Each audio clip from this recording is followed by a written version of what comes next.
studios. Sacktown Sports, 1140.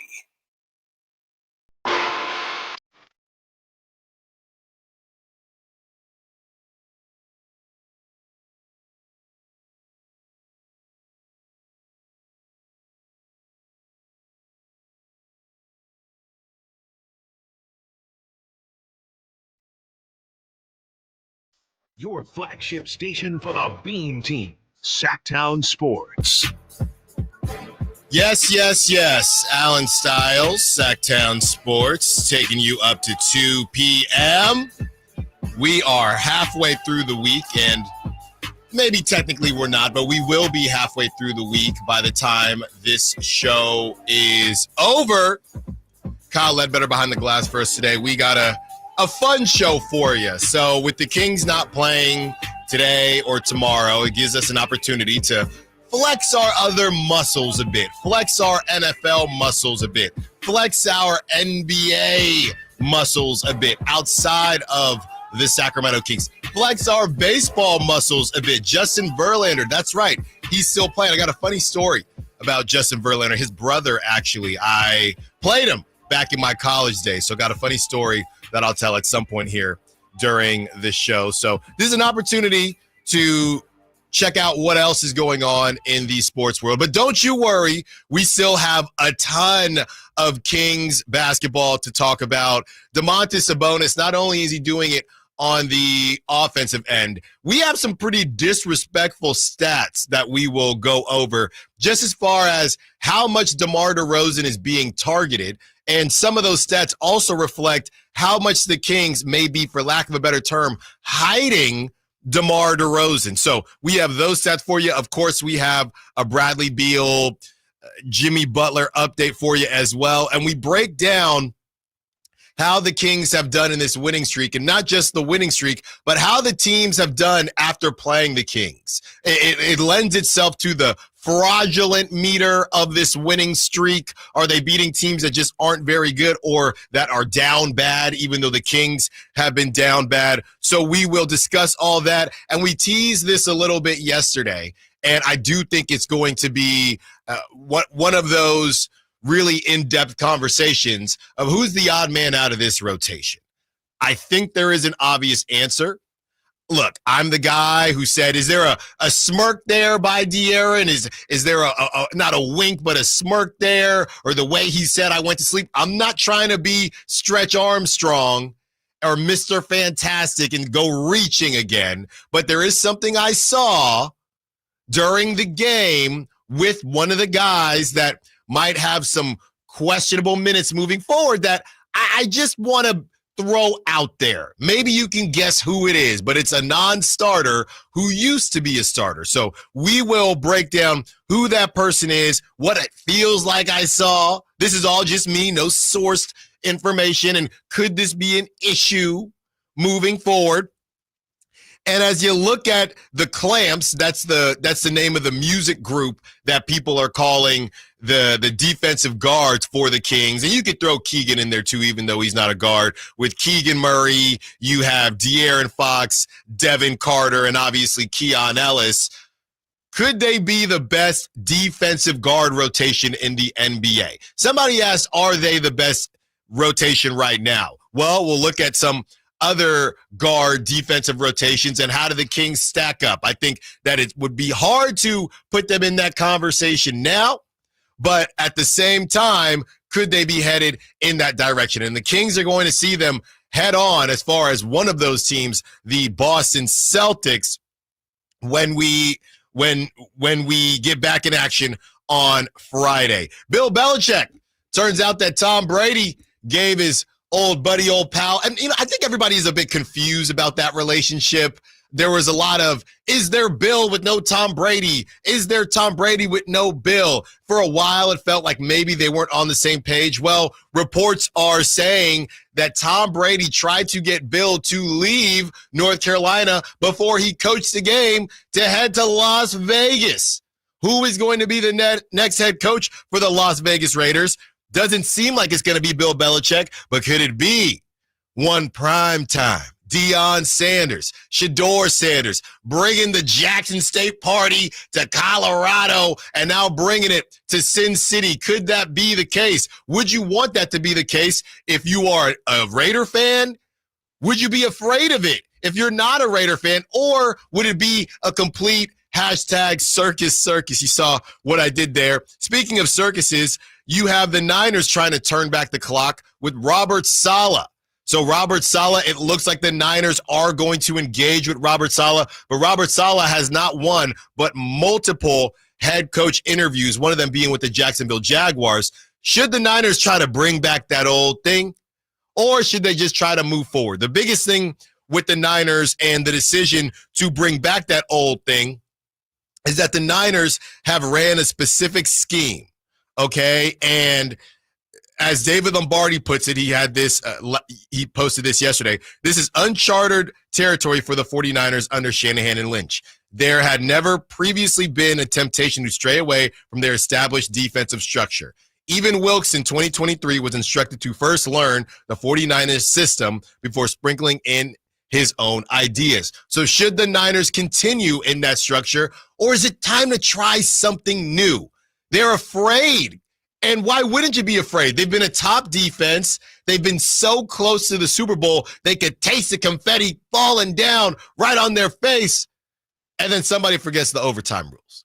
And then somebody has to kick a field goal instead of scoring a touchdown against Patrick Mahomes. They've been so close, so why would they change the structure? So we're breaking down all of that today, a huge day. And also, in about 7 minutes here, I haven't talked too much about the Charles Barkley, not specifically Charles Barkley, but the TNT inside the NBA. Are they good for the league or not? Now, if you remember, if you've been listening to this show, and if you have been, I really appreciate you. And if you're a new listener, I appreciate you too. Just trying to put food on my daughter's plate and my family and my 2 cats. And when you look at the NBA and inside the NBA and everything that's hurting ratings, it's kind of turned into a meme at this point. Every single thing that the NBA does that isn't great for the league is hurting the ratings. The NFL is not perfect. Major League Baseball isn't perfect. I watch NHL from time to time. I know the Sharks, they got some young talent. They're going to be good again. The NHL is not perfect. There's not a perfect sports league. But when things get momentum, it turns into the cool thing to do. So right now, the cool thing to do is to bash on the NBA. And anything the NBA does, that's why their ratings are down. They can do anything. Adam Silver, and look, that's not to say that I agree with the All-Star decision. I don't know what to do with the All-Star decision. I think they should just get rid of it and do fun stuff like the Pro Bowl in the NFL. That's what I think, because nobody, you don't want to play, you don't want to play. You got KD complaining and saying he hates the new structure. Well, you guys don't want to play. So I don't really bag on the All-Star game decision-making, because the NBA has been put in a difficult spot because they just don't want to play. So with all that being said, you have inside the NBA, and all they seem to do, and it's the old man on their front porch just hating on the youth. This team is bad. This team stinks. This is why people don't watch. And look, it's a very delicate situation.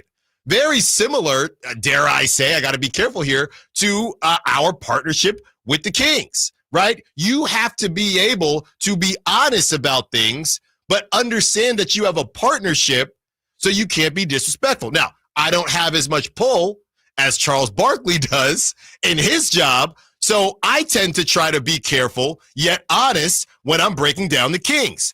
TNT, Warner, has a deal with the NBA. So you would think it would behoove them to not talk badly about the NBA. Well, they don't really anymore. Well, they don't, but they do. It's confusing. They've got no reason to care anymore. But they've been doing it for a very long time. And you're Charles Barkley, you're Shaq. These brands are so big that they don't care. And they're going to say whatever the heck they want, and that's what people like. But then you go back to the product and you realize, and I'll give you this, Kyle, even though it's not directly connected, if nobody is watching the NBA, you ain't gonna watch inside the NBA if nobody's watching the NBA. just to hear them talk about stuff that you don't know. Oh, I don't know about that. Inside the NBA is the one show that I think is the exception, because for every other studio show, I agree with you. I don't. If you have no understanding, if you are not following the NBA, you're not. Let's say it keeps getting worse, right? TNT, Inside the NBA, those ratings are not going to get better. Oh, yeah. I'm not saying that part. I'm saying Inside the NBA is the one studio show that people actively seek out, right? Like all those Amazon, Fox. No, I know, but those are from NBA fans that are actively watching. The less fans that end up watching, if those ratings continue to get affected, that in turn is going to affect your show. Now, again, the Inside the NBA show, I just don't think they care. They truly don't care. People were clamoring for them to keep doing the show, and I appreciate the show. I think it's funny. Gone Fishing, who he play for. It's funny to me. They dropped an alligator on Charles Barkley yesterday. It's funny. It's funny stuff. Don't get me wrong, but it does get to a point where, dang, guys, are you ever going to say something positive? The 916 is saying, I'm pretty sure TNT has been covering the NBA for years when ratings were up. I agree with you. But I do think that as the game has changed, so has their breakdowns of the game. So the game has changed. They don't like the game, and now they're talking differently than they were when they did like the game. I look at the NFL and how, the NFL is going to be flag football. Now, you'll have your Dan Orlovskis and guys like that. They'll say, I can't believe that was a penalty there. But they don't harp on the game. They don't harp on the players the same way I don't understand why in the NBA there's so much internal fighting. There's so many civil wars within the NBA, and I don't see that happening in any other sport. You had Jazz Chisholm talking trash about one of his teammates with the Marlins when somebody bat flipped. That's the most I've seen with intern, and that's even different. Just let's name off all the internal fights with the NBA. You have Shaq versus Dwight Howard, but that's its own separate entity. Yeah. You have new heads roasting old heads. You have the LeBron versus Jordan thing. And every now and again, Trae Young versus New York Knicks fans. And that's good. That one I like. That one is that's what the NBA needs. You got the Kobe fans people think Kobe's disrespected. RIP, of course. People think Kobe's overrated. You've got Joel Embiid against everybody. You have everything that's going on with there's too much rest with the players and load management and people always coming down Kawhi's road. You have the Steph Curry lovers. You have the Steph Curry haters. There's just so much infighting with the NBA, and I don't understand why. The drama with the NBA, it's getting in its own way. They're making so much money. I think there's a lot of reasons why this happens. Those dudes back in the day in the 90s, they weren't getting paid this type of money. And you better believe somebody is thinking, man, I'm just going to throw out a name, a Tracy McGrady. Man, this guy's getting paid this, and he's not half the player I was. So there's a lot of issues there. We're going to break down here. We have this Charles Barkley sound for you, but Justin Verlander to the Giants, Bill Belichick to the Raiders, ? That ain't going to happen. Niners trying to get back Salah. Plenty of Kings talk, breaking down the run. The best defensive guard rotation in the league? Maybe not yet, but it's coming up. 4 hours with you. Let's rock it out. Allen Stiles, Sacktown Sports. Keegan Murray plays here. Keegan scores another three-pointer. Keegan Murray knocking it down for 23 points. Snatch De'Aaron Fox for game scoring honors. Sacktown Sports is your proud home of the Sacramento Kings. Hey, what's up, everybody? It's your boy Drapes, Kyle Draper for Mercedes-Benz of Stockton. I've had my all-electric SUV for a little more than a year, and I continue to love it day after day. In fact, me and my daughter, we were just on vacation not too long ago, and we rented a car while we were on the trip, and my daughter said, Dad, I like your car better. I turned to her and said, honey, you know what? I like it better as well. And I couldn't wait to get back home to my Mercedes-Benz EQS SUV. At Mercedes-Benz of Stockton, they are more than just a dealership. They're are a partner you can trust throughout the entire ownership of your luxury vehicle. Whether it's a refined C-Class or versatile SUV lineup, your perfect Mercedes-Benz is there waiting for you. Plus, right now, you can enjoy 3.24% APR for up to 72 months on certified pre-owned models on approved credit. Mercedes-Benz of Stockton is your trusted partner in luxury and reliability, and they've been doing it for more than 30 years. So head on down right now to Mercedes-Benz of Stockton or online anytime at mbofstockton.com. That's mbofstockton.com.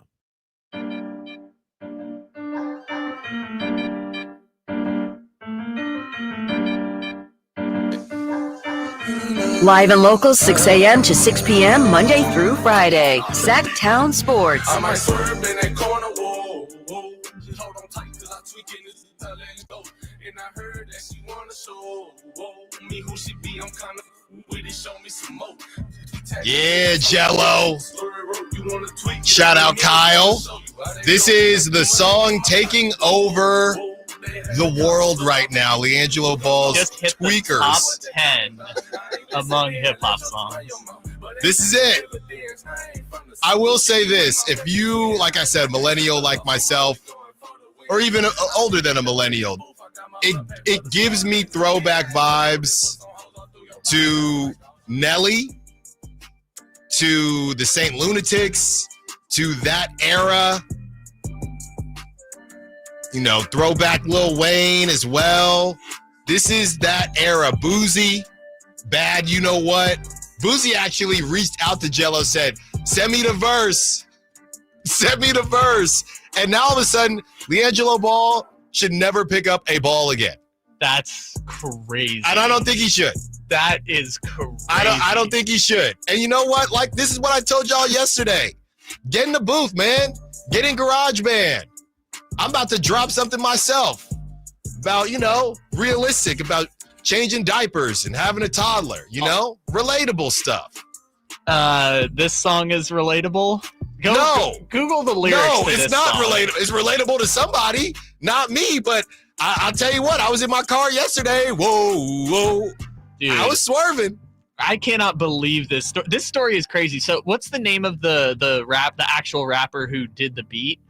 I don't know. Neon something or I D3 don't know. or something. Anyways, so that person was just hanging out with Jello on a TikTok live or an Instagram live. Was basically like, you should drop this unreleased track that we did together. And they started playing a snippet on an IG live, and everyone was like, oh my God, that's actually amazing. And then they release it, and now it's got over 4 million views on YouTube and got over 1 million streams on the first day.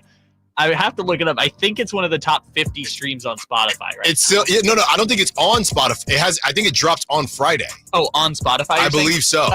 On YouTube, it has over 4 million views, and it got over 1 million views on some streaming platform that they dropped it on. 916 on the text line says LeVar Ball going 3 for 3 on his sons. He knew. There is a clip of LeVar saying he's going to be the greatest rapper ever. Dude. And, you know, hey, look, I've always thought that the LeVar Ball hate was a little much, and he's gone away now that the sons have gotten older. He doesn't have to do as much. But, you know, you get 2 sons in the league, one son who messed around in the league, and now he's a rapper. He's the hottest rapper in the world right now. That's so crazy. The documentary on this family is going to hit insane. So hard. Yeah. I mean, people were making jokes because the Hornets were playing the Suns yesterday, and a lot of people were tuning in. They're like, wow, LaMelo Ball still plays like he's in high school. No, because he threw the ball off the backboard back to himself and then passed out of it. I mean, what he's doing, I'm not really sure what to do with it. He can't really stay healthy, LaMelo, but neither of them really can. But LaMelo is a ridiculous talent, and you know, he's still super young. He's like a shady 6'7" point guard. So his ceiling is through the roof. We'll see what happens there. But yeah, shout out to Jello Ball and you know, get in where you fit in. Okay, Kyle, let's get to this Chuck sound. So this is what happened. LeBron had this ridiculous dunk last night. Okay, and LeBron, everyone, year 22, everybody, people in Miami, you know, LeBron spent this time with the Heat, Levitard show, year 22, worldwide wob, year 22, this is incredible, And then you go to Inside the NBA, and this is what Charles Barkley has to say. It must have been a beautiful play. We showed it 22 times. You don't think that play was worth it? Not 22 times. From the 40-year-old LeBron James. It was a 40-year-old man. It was a very nice. We didn't have to show it 100 times. We ain't got we got a bunch of 40-year-olds in here. None of them are doing that. No, you dug like that? Whatever. I'm struggling because it's the bit, right? If anybody understands a bit, it's me. And you have Kenny, who is disagreeing with Chuck. You can't have 4 dudes up there and all of them agreeing. So Chuck is taking the stance of, and maybe he's being a little tongue-in-cheek with it as well, but the NBA world did not like it. Charles Barkley is getting dragged for this. Everybody's saying this is why we have a problem with it's starting to turn into, I guess, younger NBA fans not vibing with Inside the NBA because they feel like Inside the NBA is just a collection of old heads hating on the game. That's how I'm interpreting all of this. Which, by the way, happens with every generation. Just in case people were wondering, I'm going to do a baseball example because it's funny. They used to have a website called firejoemorgan.com because Joe Morgan was up here on baseball broadcasts being an old head. And the young people didn't like that he was anti-analytic and got him out of baseball. In football a few years ago, Phil Simms and Jim Nantz used to be the broadcast team. They got Phil Simms up out the paint and went to Tony Romo because people were complaining the old heads calling the broadcast weren't doing their job. CBS just did it again where they subbed out Boomer Esiason and brought in Matt Ryan because it's like they just don't want the old heads talking about their era. And it's happening to Inside the NBA, but they have the protection of their show is so entertaining. Well, that, and you just named off mostly play-by-play guys, right? This is a standalone show that you don't have to watch. I think the reason NBA fans or some NBA fans are not feeling what Inside the NBA is doing is because they know how powerful Inside the NBA is. So, and I haven't heard any of them on the panel speak out about it yet. I'm sure they will. Shaq has his own podcast and Chuck has a couple different shows. So I'm sure they will, but that is the current situation to where I think fans are upset because you know how powerful you are. And you know that if you sat there and praised the league, it could help ratings, and you're not doing that. That's why I think some NBA fans are not happy with Inside the NBA. Yeah, and I think that's fair because this does happen when you're criticizing over and over the sport that you're watching. It becomes less fun. And I think I got to be honest, I don't even know who's on the ESPN studio show because they kind of rotate it based on games. Yeah, it's Malika, Richard Jefferson, Kendrick Perkins. Bob Myers is sometimes there. Stephen A. sometimes there. Yeah. So, like, if it were them on the ESPN show criticizing the game like that, I think non-Stephen A. category, I think people would have those same qualms about it. I think it's just that Inside the NBA is now about to hit old head status now because, I mean, it's been Shaquille O'Neal has almost been out of the league as long as he was playing in the league at this point. And so at this point, people are kind of clamoring for some newer people to get into these broadcasts, which congratulations. Taylor Rooks and Dirk Nowitzki and Blake Griffin are going to be your broadcast team next year for Amazon. So maybe they'll not be as old head about the broadcast. Coming up next, we will look at some of the numbers during the Sacramento Kings win streak. They are very impressive, but can they keep it going? It's Kings Talk out in South Sacktown Sports. On the move? Got somewhere to be? Take Sacramento Kings basketball with you. The Sacktown Sports app will let you stay connected to your passion. Never miss a moment of Sacramento Kings basketball with the Sacktown Sports app. Sacramento weather is brought to you by the San Francisco 49ers. I'm Tamara Berg in the KCRA 3 Weather Center. It is Wednesday. You're getting out the door to a cool start. Still a tad bit on the breezy side as we head through the afternoon. Those winds will decrease. We're looking at sunny skies, less wind today, and highs in the mid-60s. Get the latest forecast on the KCRA 3 News and the KCRA 3 app. Don't miss the excitement of 49ers Game Day by securing your 2025 season tickets now. Inventory is limited, so speak with a representative. Dial 415-GO-NINERS and reserve your seats. That's 415-GO-NINERS. You guys got a new Honda? Well, it was like this. My mom was driving me to school when, damn, our car started smoking. My mom wasn't happy, so she called my dad and said, honey, if you value your life and our marriage, you'll take care of this now. So my dad calls up Stockton Honda and was like, can you give me approved for a new car and save my marriage? And they're all, sure, Mr. Jones, we do this every day. And just like that, Stockton Honda to the rescue. Serious accident. You deserve the law offices of Jeremy Winter. 877-637-3237. Jeremy lost his mother in a car accident and knows firsthand the pain caused by tragedy. That is why he became an attorney to fight for others who are going through a tragedy. If you've been seriously injured in an accident, you deserve more. You deserve better. You deserve Jeremy Winter. 877-637-3237. Febreze. As a rideshare driver, I love keeping my car smelling fresh and clean. So when I'm driving, I only trust Febreze car vent clips, featuring 3 distinct intensity settings, because it's that little touch that sets me apart. I can turn the intensity down for subtle freshness, or I can turn it up for when I want lots of scent. So whether it's set to low, medium, or high, with Febreze car, I know my car's going to smell amazing. Which keeps my driver rating right where it belongs. Picking up Oscar! Life insurance. Why are you putting it off? Can't afford it? Too much hassle? Think you don't need it? There's lots of excuses for putting off life insurance. But if you weren't there, who would pay the mortgage and other bills? With Ethos, you could be covered in 10 minutes and boom, family protected. Ethos, fast and easy online term life insurance. Up to $2 million in coverage with no medical exam. Some policies as low as $1 a day. Answer a few health questions and get your free quote at getethos.com. That's getethos.com. For a precision-crafted performance, the decision is easy. A new Acura from Acura of Stockton. Get the driving experience you've been waiting for in a new Acura. Get the best selection and customer service you deserve from Acura of Stockton. Shop in person or use our online express store at AcuraofStockton.com. Acura of Stockton will buy your trade, even if you don't buy from us. Don't settle for less than precision-crafted performance of a new Acura from Acura of Stockton and AcuraofStockton.com.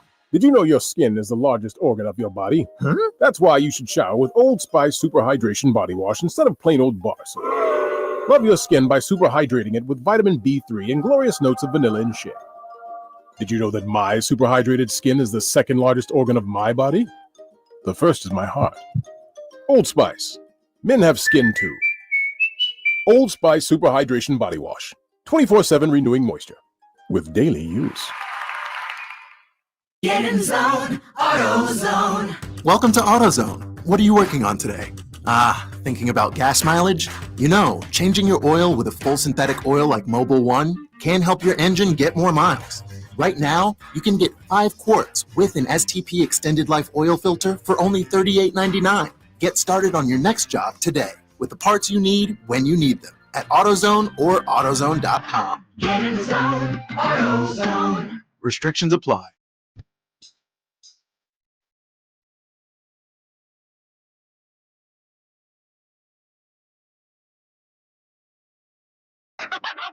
Your flagship station for the Beam Team, Sacktown Sports. Hyphy. Don't worry. I'm finding more songs for Kyle. We may call it a Hyphy Wednesday. Maybe we'll do that on Wednesdays. I always take music requests. Anyone in the Sack Chat text line, you got music requests, send them in. Hyphy Wednesday going down. And we're about to open up the phone lines. Got some Kings talk on tap that we are about to break down. As we look at the numbers, and real quick, we were going back and forth. Leezy, I see you on the text line. It was great meeting you at the game, man. Great rocking it out with you. And a lot of people, and Leezy is saying this was all started by that bum JJ Redick. JJ's mad at anyone that doesn't break down basketball like a nerd like him. He hated on first take. That did start it, but then they did create their own show.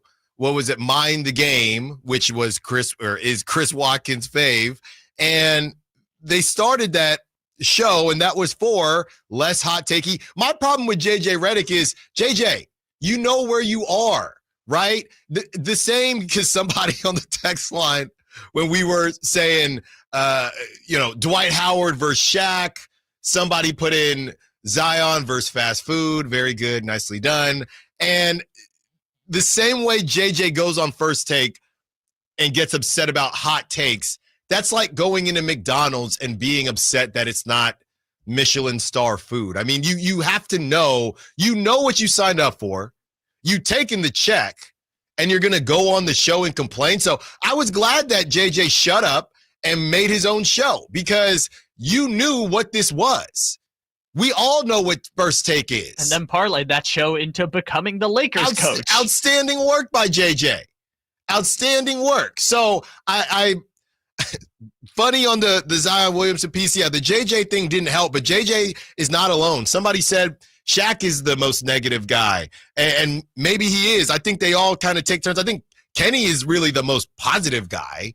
Kenny is never really that negative. And full disclosure, I don't watch the show every time, and so I don't watch it religiously at all. I think what's also tough is that they're working for the halftime show in really small windows. Mm-hmm. So they only have 5 minutes to do breakdown, and usually that 5 minutes. And they get post game. Yeah, but I'm saying the post game is when you get the more, you know, they have time to branch out and dissect and have conversation. And these ones, it's just like, oh, whatever, that play was whatever. But Kenny Smith is probably the most down to earth guy because the other two are like entertainers, right? Yes. They're there for the entertainment value. Kenny Smith is entertaining. Chuck, you can't talk to me if you're not a champ, Chuck. I only talk to champions. No, I don't have a Charles Barkley in the repertoire, but I do think that Kenny Smith is probably the one that gives you more basketball analysis. But yeah, Kenny Smith also would probably not have a premier studio job for 30 years, if not for just how entertaining Inside the NBA is. Yeah, so this is, I find it fascinating. I think that everybody has haters, and maybe we are. I'm the type of guy who I'll just say, look, if you don't like Inside the NBA, just don't watch it. If you want to argue about how powerful they are, maybe they are, maybe they aren't. It's hard for me to give a show that much power, but I understand what people are talking about. It is the premier NBA show. That's just the truth. It's the premier studio show for any sport. Like, they win all the Emmys. Yeah. They're the only one that people actively seek out as appointment television. Like, yeah, they are the gold standard, and they also win silver and bronze. Like, yes. If you have a problem with Inside the NBA, I don't think you're going to find a studio show that satisfies whatever it is you're looking for. Yeah. Inside the NBA is as good as it gets because of the entertainment value. Well, the Kings have been as good as it gets during their 5-game winning streak. Here are some of the numbers from December 29th until Tuesday when the Kings winning streak began. The Kings are, and these are crazy numbers here, by the way, 4th in net rating, 6th in offensive rating. And the net rating, they're only behind OKC, Cleveland, and Boston, who they will see on Friday. 6th in offensive rating, 7th in defensive rating. They are 3rd in point differential, only behind OKC and Boston. 2nd in points per game, and 12th in points per game allowed. The Kings have been rolling. Yes, it matters who they've been playing. I understand all that. But I'll tell you this much. We could probably find a team that's also faced some bad teams these last couple games here in this week or so, and they're not putting up numbers like this. The Kings are excelling. You know, I'm the king of what? 2 things can be true. More than one thing can be true. So you can say, yeah, the Kings, they've played some lesser teams or some injured teams, but they're also whooping the you-know-what out of them. And there are a lot of teams that aren't doing that. And that begs the question, how realistic is this? Will it continue? And what should we expect? I mean, look, we're going to talk about Boston a lot within these next couple of days. By the way, Boston, the Celtics, and this is another problem. Look, Jokic gets sick. It's a tough look because that was the premier game last night. Jokic gets sick. Boston wins 118-106. And what is all over social media? No Jokic. This is why NBA ratings are down. Jokic has never been one to sit out games and load manage. The dude was sick. So again, this is the trendy thing now to just say, this is why this is why the NBA ratings are down. This is why this. Sometimes it's just a tough go. There are reasons why the NBA ratings are down that are tangible and that are understandable. But last night, yeah, is that a part of it? Sure, but people get sick. Like, there's something going around right now. A lot of people are dealing with stuff. So sometimes it's just tough timing, and that's a really tough timing. I think some of the Joel Embiids of the world, the Kawhi Leonards, who have been more egregious in the past. Zion came back, had a ridiculous dunk, by the way. That's just Zion's thing. I'm going to show up for once every 10 games, do a crazy dunk, and then I'm going to dip and have some beignets and jambalaya. So that's just Zion's thing right now. But that was a crazy dunk. Obviously, I'm kidding. We hope that Zion can stay on the floor. But those guys, it's a different situation. Jokic rarely misses games. Jokic is never going to avoid games. This man was playing with plumbers a couple years ago and gave the Warriors a decent run. Obviously, I think the Warriors won in 5 or 4. They might have swept them. But Jokic, even to get that team to the playoffs with no Jamal Murray, and that was before some of the other additions they had made. They had a lot of injuries. So Jokic is not one to duck any smoke. Everybody wanted to see Celtics versus Nuggets last night, but it didn't work out. So Celtics, they win 118-106. So the Celtics, I mean, kind of an easy game for them. Didn't really have to exert too much energy. Russell Westbrook tried his darndest, and now they get to head back to Beantown to get ready for the Sacramento Kings. So both teams will be pretty darn well rested. Obviously, the Kings are about to start a 3-game road trip on the East Coast, but they're both going to have a pretty good shot at this. Porzingis did play, and I'm watching the Celtics team, and I know we have 2 more days to break down the Celtics, but they are such a problem specifically with Porzingis, and we're going to do the matchup thing later in the week, but who's going to guard Porzingis? Who's going to guard? I mean, I guess you put Keegan on Jason Tatum. Who guards Jaylen Brown? Is that De'Aaron? We have some numbers on DeMar DeRozan. I tell you one thing, the Kings have been hiding DeMar DeRozan. Ain't nowhere to hide against this Celtics team.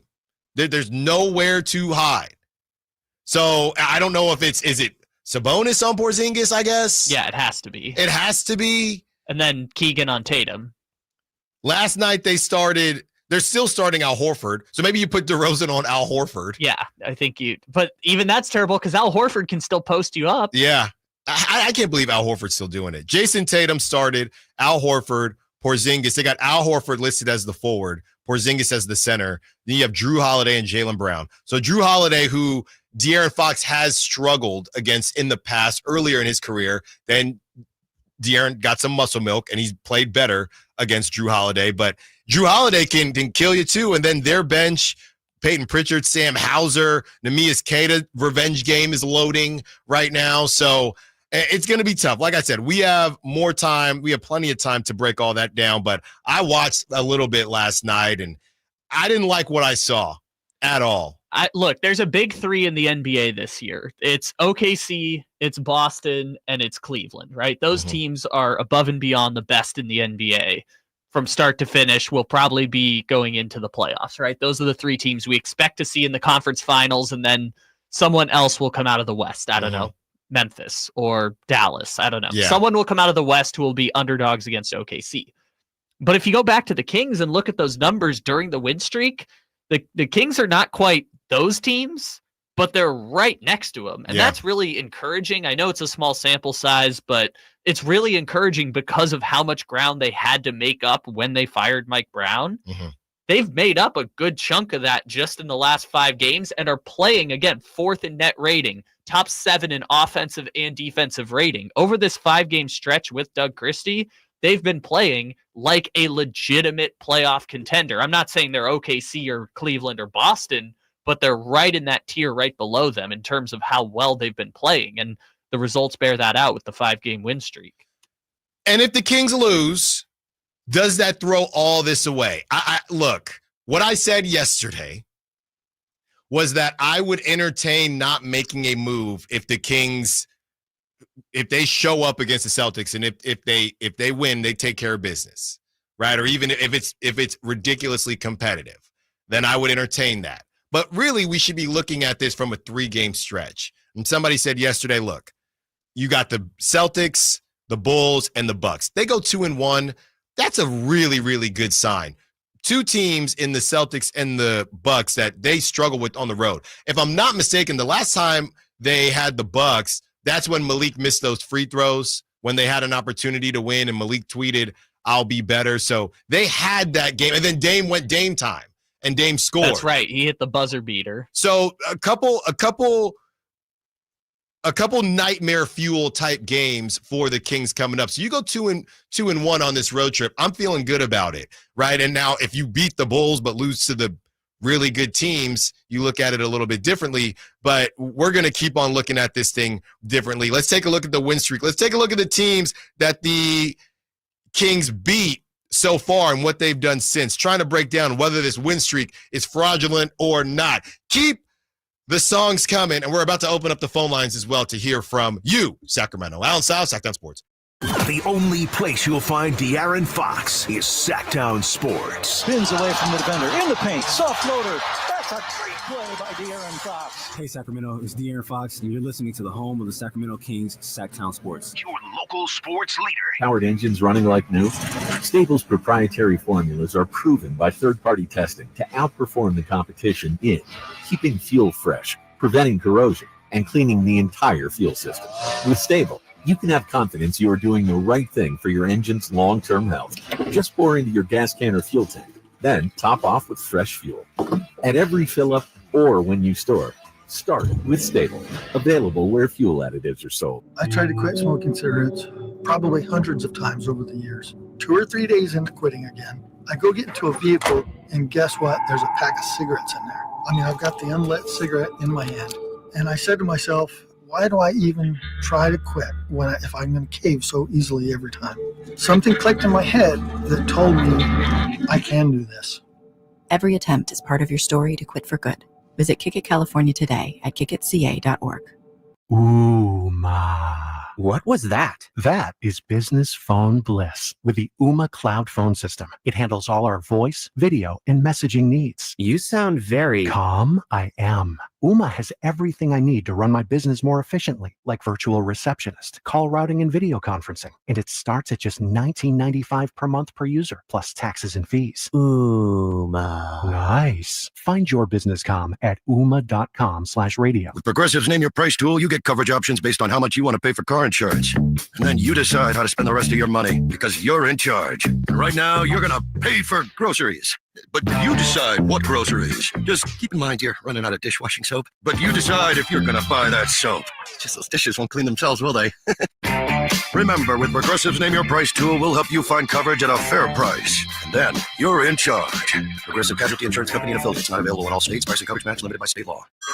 Hey everyone, it's Ted from Consumer Cellular, the guy in the orange sweater, and this is your wake-up call. If you're paying too much for wireless service, you don't have to keep having that nightmare. Consumer Cellular has the same fast, reliable coverage as the leading carriers for less. And for a limited time, new customers receive their second month free when they sign up and use promo code SECONDFREE by January 26th. So why keep spending more than you have to? Seriously, wake up and call 1-888-FREEDOM or visit consumercellular.com. Taxes, fees, and other third-party charges will apply. See website for additional details. The new year is here. Time for a new car. Coach Christie here urging you to upgrade to a new Kia right now. You might even end up with a lower payment. Go see my friends at Folsom Lake Kia. $5,000. That's the average amount of money people in the U.S. are now spending on gas in a year. $5,000. That's crazy. If you drive, you have to download Upside, the free app that gives you cash back every time you get gas. That's right. You can earn real cash back with Upside just by buying the gas you're already buying. You can literally start earning cash back today. I use Upside every time I fill up, and I've already made around $200-$300. You're putting gas in your car anyway. Why not get real cash back? If you like free money, download Upside. I'm saving the cash I earn from using Upside to help pay for a vacation later this year. Download the free Upside app now now to earn cash back every time you buy gas. Use promo code NEW5 to get up to a $5 bonus on your first tank. You can cash out anytime right to your bank, PayPal, or a gift card for Amazon and other brands. Just download the free Upside app and use promo code NEW5 to get up to a $5 bonus on your first tank. That's code NEW5 to get up to a $5 bonus on your first tank. Happy New Grill. Whitey here reminding you that not all grills are created equal. Give your family a real treat as we did on Christmas Eve. Bring out all the flavors of the new year with the amazing Napoleon Prestige line of outdoor cookers. Napoleon grills have features other grills can't match. They're built different, built better, built to last. Complete with a lifetime warranty and premium steel that boasts absolute quality. Whitey and Napoleon Grills wish you Happy New Year. Visit Green Acres Nursery today for your best selection of Napoleon grills and accessories.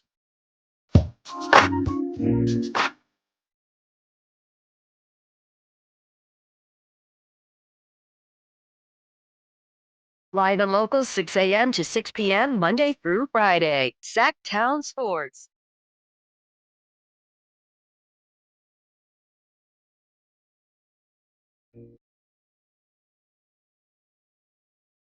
Taking you up to 2 p.m. It's Allen Stiles here. Allen Stiles Show, Sacktown Sports. Along with my main man, Kyle Ledbetter, taking your requests. I keep on trying to give Kyle songs from the Federation and my Bay Area hyphy movement. He keeps bumping them back, even though they're edited.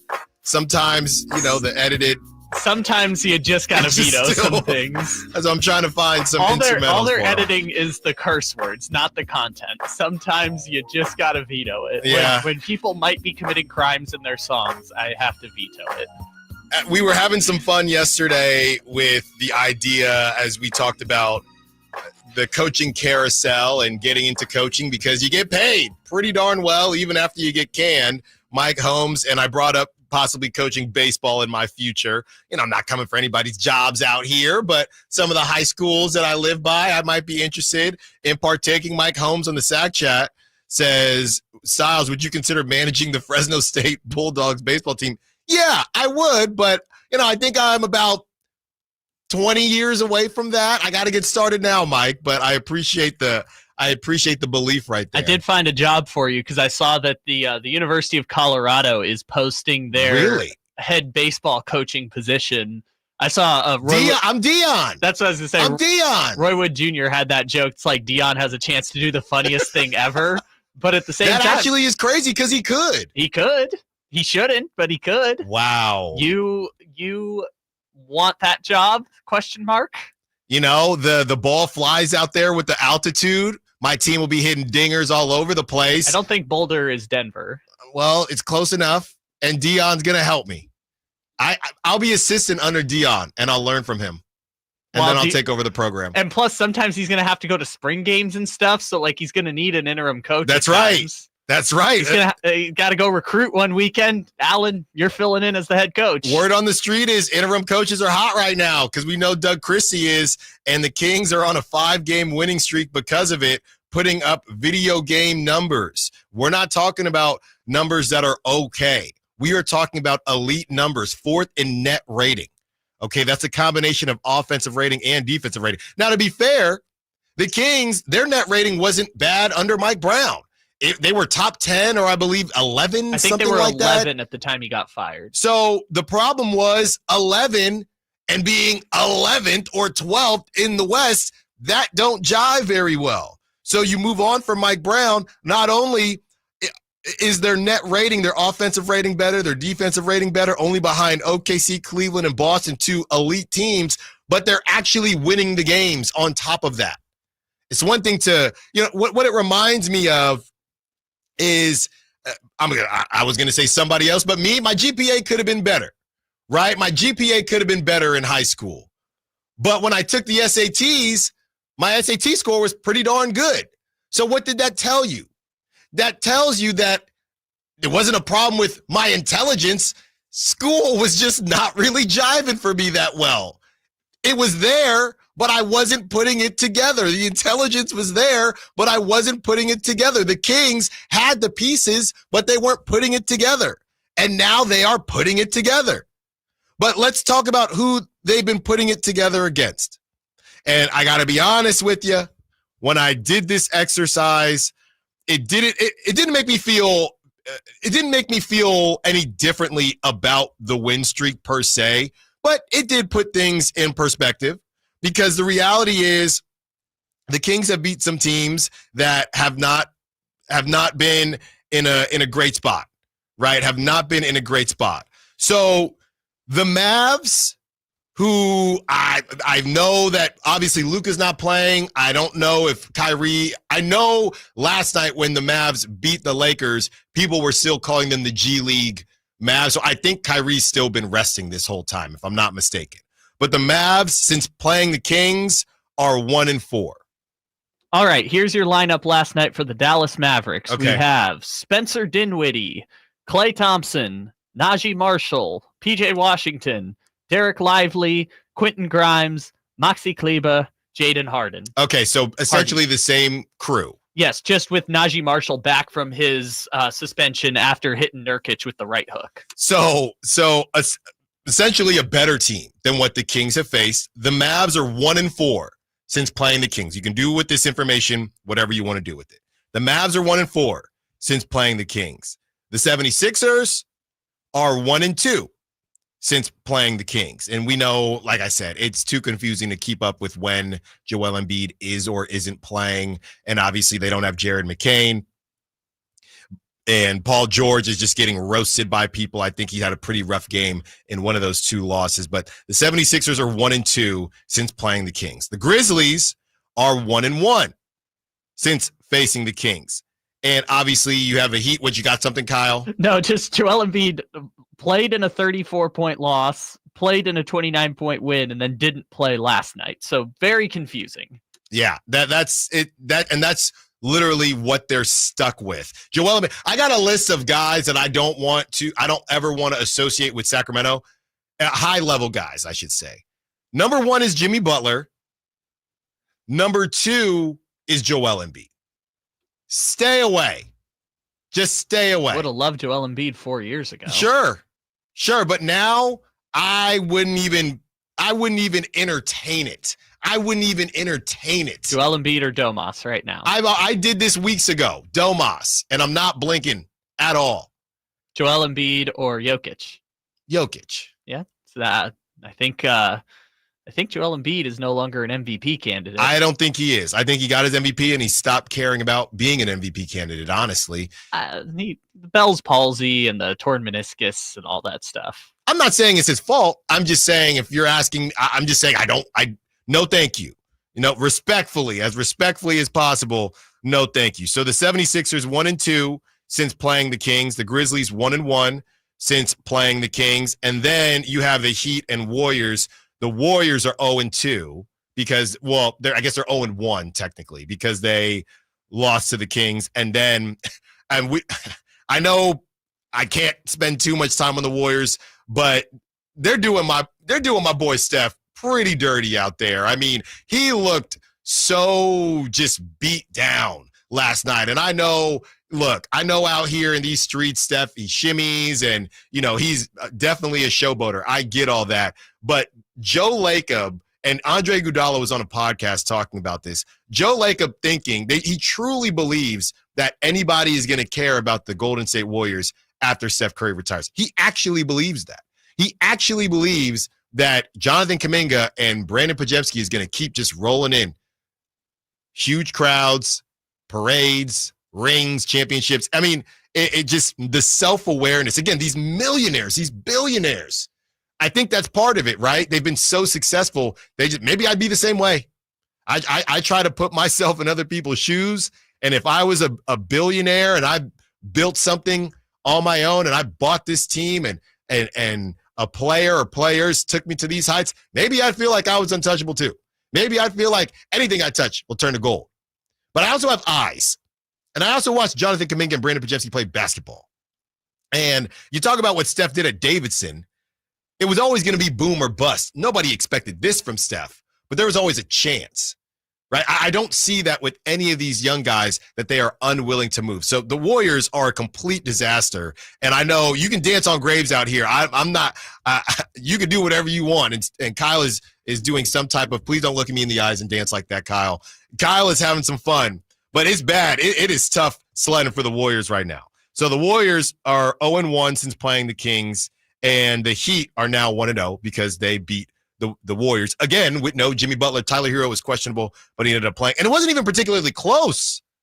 These dudes played 40-plus minutes last night, double overtime game. Yeah, the Miami Heat, it's just every game, no matter who plays for the Heat, is just will they score 100 points? Because every team they play is scoring 98 or 102, just every time. Yeah. And the Heat had a great offensive game last night. So you have a lot of these teams have struggled. Should we look at the winning streak any differently?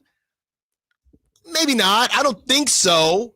But I do think that makes this road trip so important because now it feels, okay, that Warriors game was impressive, and it's still impressive. You had no De'Aaron Fox, but then they get the doors blown off by the Heat, and you're thinking maybe the Warriors just stink. And they're just surviving from that hot start when D'Anthony Melton was the next coming of Scottie Pippen. So you look at some of these teams, and I do think that the Kings, going back to the complacency, I hope they're listening. Can't wait to get one of them on the show again for our super secret surprise Sacramento segment. I hope they're listening because they shouldn't be complacent. You haven't done anything yet. You've beat a bunch of teams in turmoil. That's the reality. Now, you beat the brakes off them as you should have, and we're impressed by that because a lot of times they hadn't. But now you have an opportunity, a 3-game set on the road, everything going against you. You got the champs. You got the Boston Celtics with Porzingis back. You got the champs on Friday. Then you get the Bulls who don't sleep on. Kobe White just dunked on Wembanyama, and they compete out there in Chicago. And there's going to be some weird tension there with DeMar DeRozan. I know it all ended amicably, but a lot of Bulls fans were happy to move on from DeMar. And then you have the Bucks who started out rough, and now they're rolling a bit. You got Giannis. You got Dame. So this is an opportunity for the Kings. So they shouldn't feel like they've arrived at all. They can leave this 3-game set, and they can legitimately be in a play-in spot. And then from there, you still can't be complacent because you weren't supposed to be in the play-in. At least we didn't think so. So let's continue to discuss this. We're going to open up the phone lines, 916-339-1140. And as I mentioned in the first segment of the show, something I've caught an eye on, somebody that was in the rotation as Devin Carter now comes into the fold. What's going to happen to this player? Is it something to monitor? We'll tell you who it is. We'll take your calls, 916-339-1140. Keep texting. Keep Sack chatting. Allen Stiles Show, Sacktown Sports. Friday night, Kings and Celtics. Game night with Scott Marsh and the high flyer Henry Turner starts at 3. Tip-off at 4:30. Your exclusive home for the Sacramento Kings. Sacktown Sports, 1140. Coach Doug Christie here for your truck headquarters, reminding you that every deal at Folsom Lake Ford is a slam dunk. Shop all your favorite models on sale now, including America's best-selling truck for over 47 years, Ford F-Series, plus a huge selection of Broncos, Bronco Sports, and all of Ford's award-winning SUVs at FolsomLakeFord.com. Listen, I know a great play when I see one. And if you want to save on a new Ford, you got to drive the lane straight to Folsom Lake Ford in the Folsom Auto Mall. Right now, buy any new Ford with 0 down on approval of credit. Save big with low interest financing. And Folsom Lake Ford always pays top dollar for your trade. So hurry to Folsom Lake Ford, a 6-time Triple Crown winner for sales and service excellence. That's why they're my trusted dealer, and they should be yours too. Tell them Coach Doug Christie sent you, or shop them online at FolsomLakeFord.com. Intercepted by Fred Warner. Faithful to the Bay. Fred gets up and runs back the other way, 30. Don't miss the excitement of 49ers game day. Secure your spot at Levi's Stadium for the 2025 season. 20, 1 block and he's in. Season tickets are available now. Inventory is limited, so to speak with a representative, call 415-GO 49ers. Touchdown! That's 415-GO 49ers. San Francisco! Hey, this is Greg Pop-Up. Are you working through a major insurance claim? SunPoint Public Adjusters can help. SunPoint prepares, presents, and negotiates your claim with the insurance company, working only for you, making sure you get everything you're entitled to, not what just some adjuster working for an insurance company thinks you should get. Call SunPoint today at 247-7865 or contact us at sunpoint.us. Sunpoint Public Adjusters, the gold standard in public adjusting. License number 2N14884. Hey, what's up, everybody? It's Kyle Draper from Mercedes-Benz of Stockton. You know, I'm a huge fan of their SUVs and sedans, but they also have a huge Vans fleet center. Listen up, business owners. Now is the perfect time to take advantage of tax deductions. They have the perfect van to power your fleet, including the new fully electric e-Sprinter alongside their very reliable diesel options. And even if you aren't a business owner, let's say you just want one for personal reasons. Maybe you want to go out on the town with the fellas or with the ladies, or maybe you want to take the kids on a road trip. Well, their vans are fully customizable. So check out Mercedes-Benz of Stockton right now. You can choose from their dependable diesel models or even go all electric with the new e-Sprinter. So head on down to Mercedes-Benz of Stockton right now and check out their fleet center. Or, of course, you can go online at mbfstockton.com. That's mbfstockton.com. Start the year strong at InShape Fitness. Play basketball, try yoga or Pilates, or work with their personal trainers to create a happy new you. And look for Sacktown Sports Team before the next Kings game to grab your free Kings InShape Rally Towel. Join today at InShape.com. We are in shape. You are ready. KHD1 Sacramento, KYMX HD3 Sacramento. Your flagship station for the Beam Team. From the Power Business Technology Toshiba Studios. This is Sacktown Sports 1140.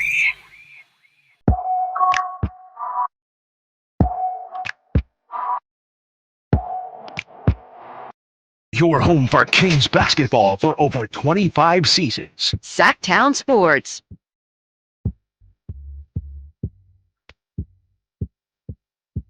One hour down, little keep the sneak for you.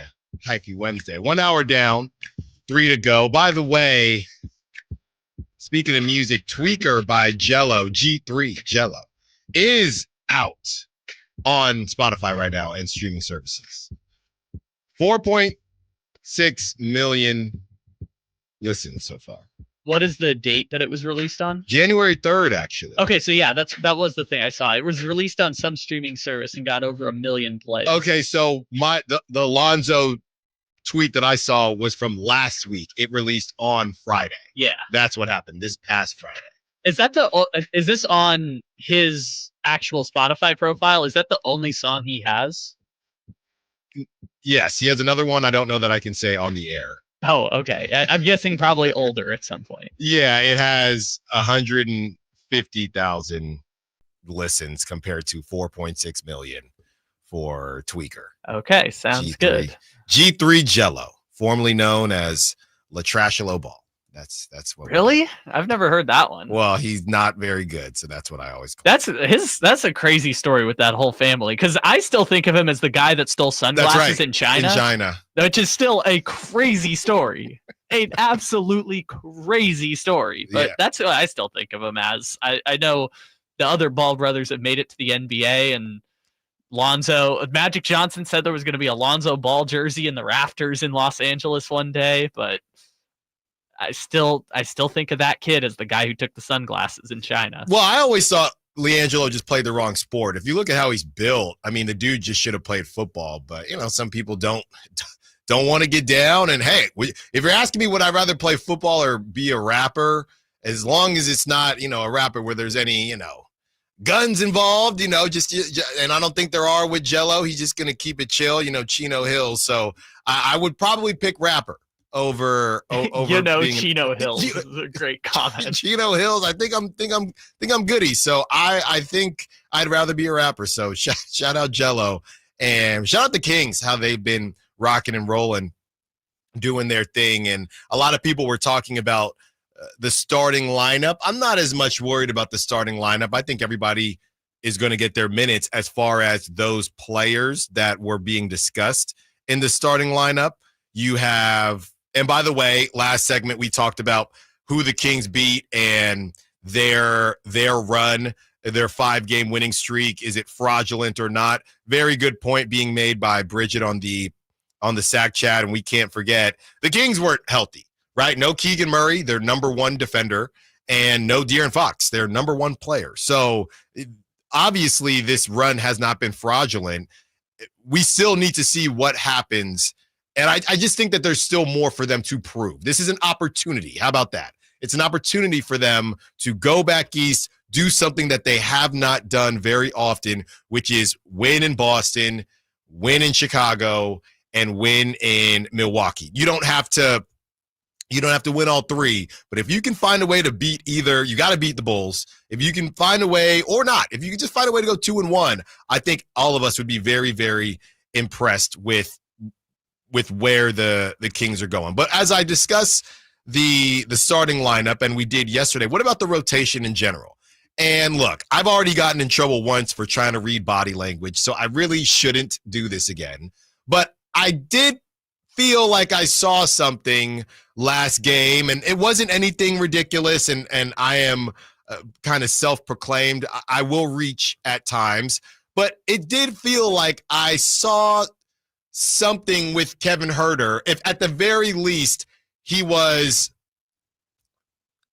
I don't want to say surprised, but he wasn't thrilled, and as he shouldn't be, right? He's a competitor. He got subbed out at some point, and I even asked Frankie and Brendan, hey, does it feel like the subs are happening quicker than they were with Mike Brown? Is Doug getting more guys in and out and keeping them fresh in that way? And Brendan pulled some numbers as he always does. He said it seems like the way that Doug is subbing is pretty similar to what Mike Brown's been doing. But with Devin Carter now in the mix, okay, and you have Keon Ellis just balling out of control, and you have De'Aaron Fox coming back, I'm struggling with where Kevin Huerter is going to find minutes. That's where I'm at right now. And if you look at what happened, I'm getting the box score right here. If you look at the amount of minutes that Kevin Huerter played against this is a double overtime game against the Miami Heat. Listen to this. A double overtime game against the Miami Heat with no De'Aaron Fox. Kyle, do you know how many minutes Kevin Huerter played? I do not, but I have a rough guess. You're probably going to get it right. What's your guess? I'm going to say 15. 15:09. Yeah. Kevin Huerter played 15 minutes, 9 seconds with no De'Aaron Fox in a double overtime game. And I'm not saying this is going to be an issue. Doug has been very good at riding the hot hands. Kevin Huerter played pretty darn well against the Warriors. But as a whole, and look, Kevin has handled this whole thing very professionally in that he's been on the trade market. He's seen his name in talks for 2 seasons now, and he's handled it just about as well as he can. But I do wonder if there's a breaking point for these guys. And when I'm looking at the odd man out in this rotation, you have DeMar DeRozan, Keegan Murray, Domantas Sabonis, Malik Monk, Keon Ellis, De'Aaron Fox when he returns. That's 6. Trey Lyles is 7. You could throw Alex Len in there, who's been getting more time. Yeah, he's definitely been playing in the first half at least. He only got 2 minutes against the Heat, but it's kind of a tough go against Bam Adebayo. It seems like that first rotation is like at the end of the first quarter, Len comes in for Sabonis, and then in the second half, they only put Lyles at the 5 when Sabonis sits. So then you have 7 that are set, and then from there, you got Kevin Huerter at 8 and Alex Len at 9. We saw Doug McDermott get some time, and I thought that was really telling, even though it was only 1:38. He came in for Kevin Huerter, and that was essentially Doug saying, hey, Kevin Huerter, you're not Kevin Huertering. You're not doing the Kevin Huerter thing, so let's see if Doug McDermott can do the Kevin Huerter thing. And I think Doug Christie's going to do that often. He is coming in to win basketball game. Hey, we're all going to play for each other. We're all going to play for one another, but you have to understand that I am not connected or I don't feel like I owe anybody anything. If Keon Ellis starts struggling, Keon will get the same treatment. So based on, defense doesn't slump, based on what I'm seeing here, I'm struggling to find minutes for Kevin Huerter. I agree with that point. Where I will say I'm not sure is we've never seen the Sacramento Kings with this group together yet because Devin Carter hadn't been healthy, right? So now you bring in Devin Carter and Keon Ellis off the bench. You have Trey Lyles healthy now, which Trey Lyles has been sparingly healthy, but the last, 10 games, Trey Lyles has been around. I don't think Kevin Huerter has no role because now that Mike is no longer the coach, 8-man rotations don't have to be the name of the game, right? It was always 8-man rotations. I trust these 8 players, and that's what we're going to go with. And for better or for worse, that was what Mike Brown wanted to go with. 8, sometimes 9-man rotations, and the 9th would either be Alex Len or JaVale McGee. Doesn't mean they can't go back to that now, but maybe there is room for a 9th guy because, as we talked about yesterday, the Kings still have the highest minutes in the league for their starters of any team not coached by Tom Thibodeau. So maybe that means they do trust the bench a little bit more now that they have the appearance of depth. Yeah, and if you look, Devin Carter only played 10 minutes, but if you figure if Devin Carter, and again, I'm not the one who drafted all these guards and brought on all these guards. That was Monty McNair. If you look at the 10 minutes from Devin Carter, especially with no De'Aaron Fox, you got to assume that 10 minutes goes to Kevin Huerter, and now he's played 25 minutes and not 15. Yeah, I guess the question is whose minutes would you theoretically take away? And I guess the answer is a little bit from Malik, a little bit from Devin, a little bit from Keon, which makes different rotations, right? Because if we're taking little bits away from everyone, who is Kevin Huerter playing with on the floor? Is he playing at the same time as Devin Carter? Is he playing at the same time as Malik? Is he playing at the same time as DeRozan? Those are questions that I don't think we really have answers to. I think what it turns into is right now Kevin Huerter, and let us not forget that Doug Christie was in charge of rotations even when Mike Brown was a coach. So anything that you were seeing with Mike Brown, the reason it doesn't look terribly different is because Doug Christie was in charge of it. We're not going to see Kevin get skipped in his rotation yet, but I do think he is on high alert.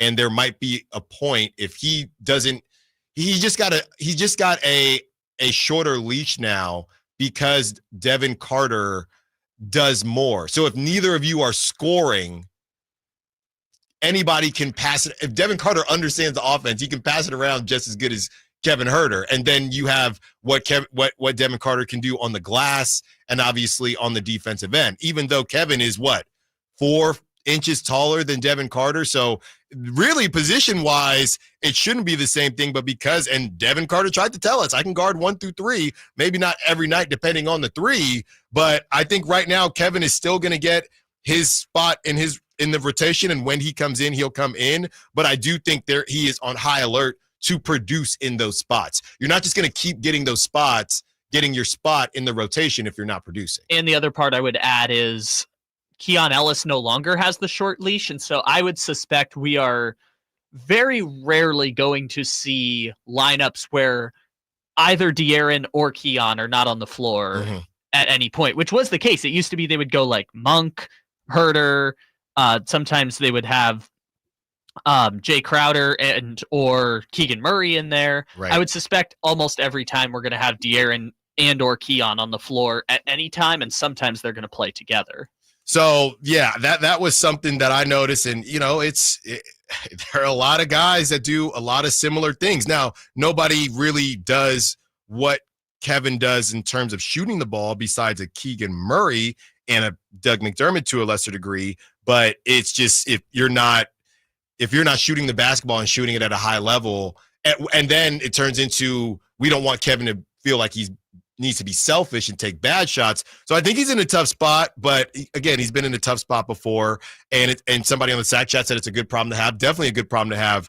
But when these talks of trades are being dangled around, everybody is human, and this thing has got to be rough. All right, we're going to talk about the Kings defensive guard rotation and how it stacks up to other teams in the NBA. Javi, we see you. You kick us off on the other side. Allen Stiles, Sacktown Sports.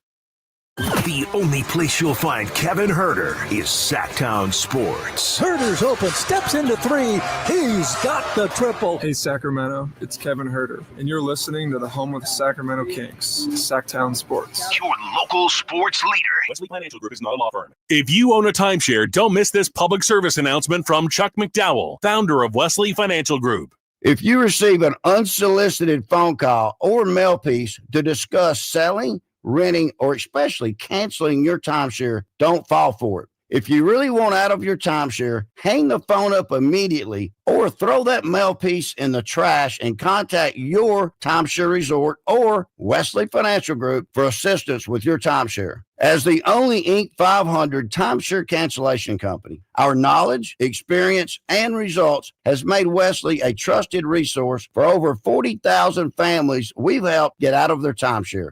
Give us a call, and I'll send you our timeshare exit information kit free with the straight facts about your timeshare and all of your options for cancellation. Call for your free info kit. 800-837-1919. 800-837-1919. 800-837-1919.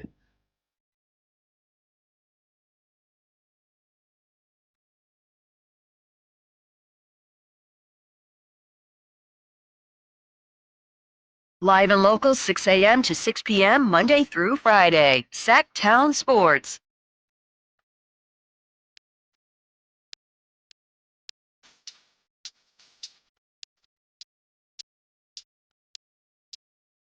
It's 916-339-1140. Call line, text line if you want to be a part of the conversation. Javi wants to be a part of the conversation as we discuss where these minutes are going to come from teams. And look, there are a lot of people that really like Kevin Huerter. I don't know that Kevin Huerter gets a bad rap or a good rap. I just think that it's kind of the nature of the beast. And, you know, he's getting plenty of opportunities. He's gotten opportunities. I think he'll tell you that. You got to do something with them. And, you know, he's been talked about in trades for over a year now. I almost feel the same way I feel about the Cam Johnson thing. You know, I feel like I just want it to be done.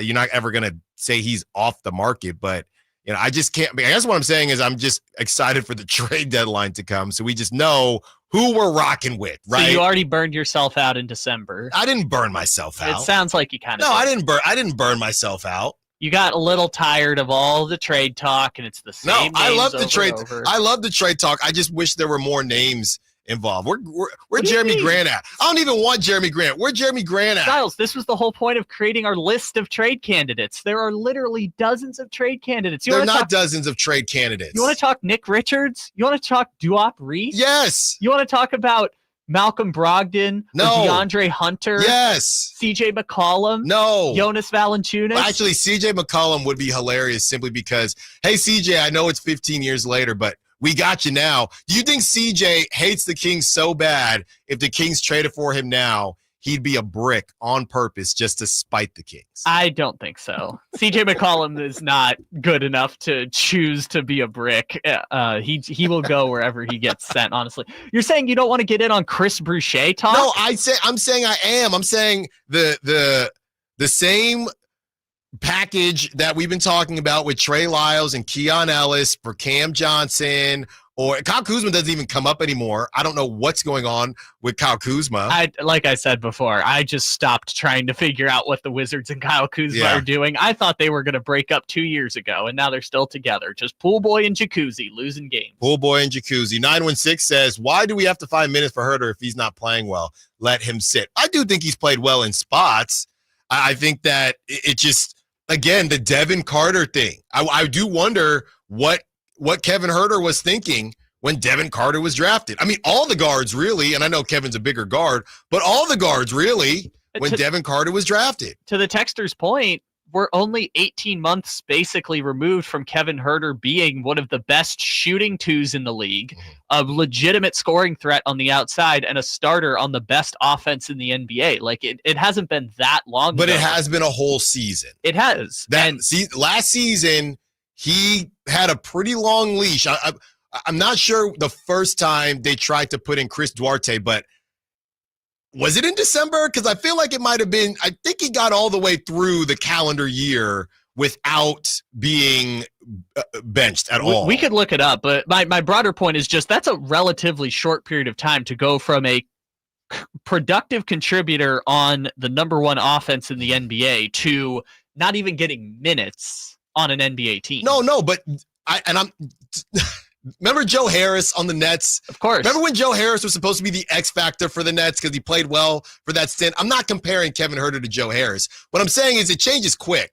Yeah, Joe Harris was like the S tier version of Doug McDermott. It was like he would just go in and shoot like 47% from three, and that's almost all he would do. He was the Kyle Korver, and he was going to help take the Nets to the championship. Oh my God. And it just didn't happen. Analytics nerds, I know I'm kind of a nerd a bit, but the real analytics nerds loved Joe Harris. Just loved And I don't know, he him. got injured and then was never the same. He came back at some point and just was never the same. 916-339-1140. Let's get to Javi, who wants to be part of the conversation. What's up, Javi? What you got for us?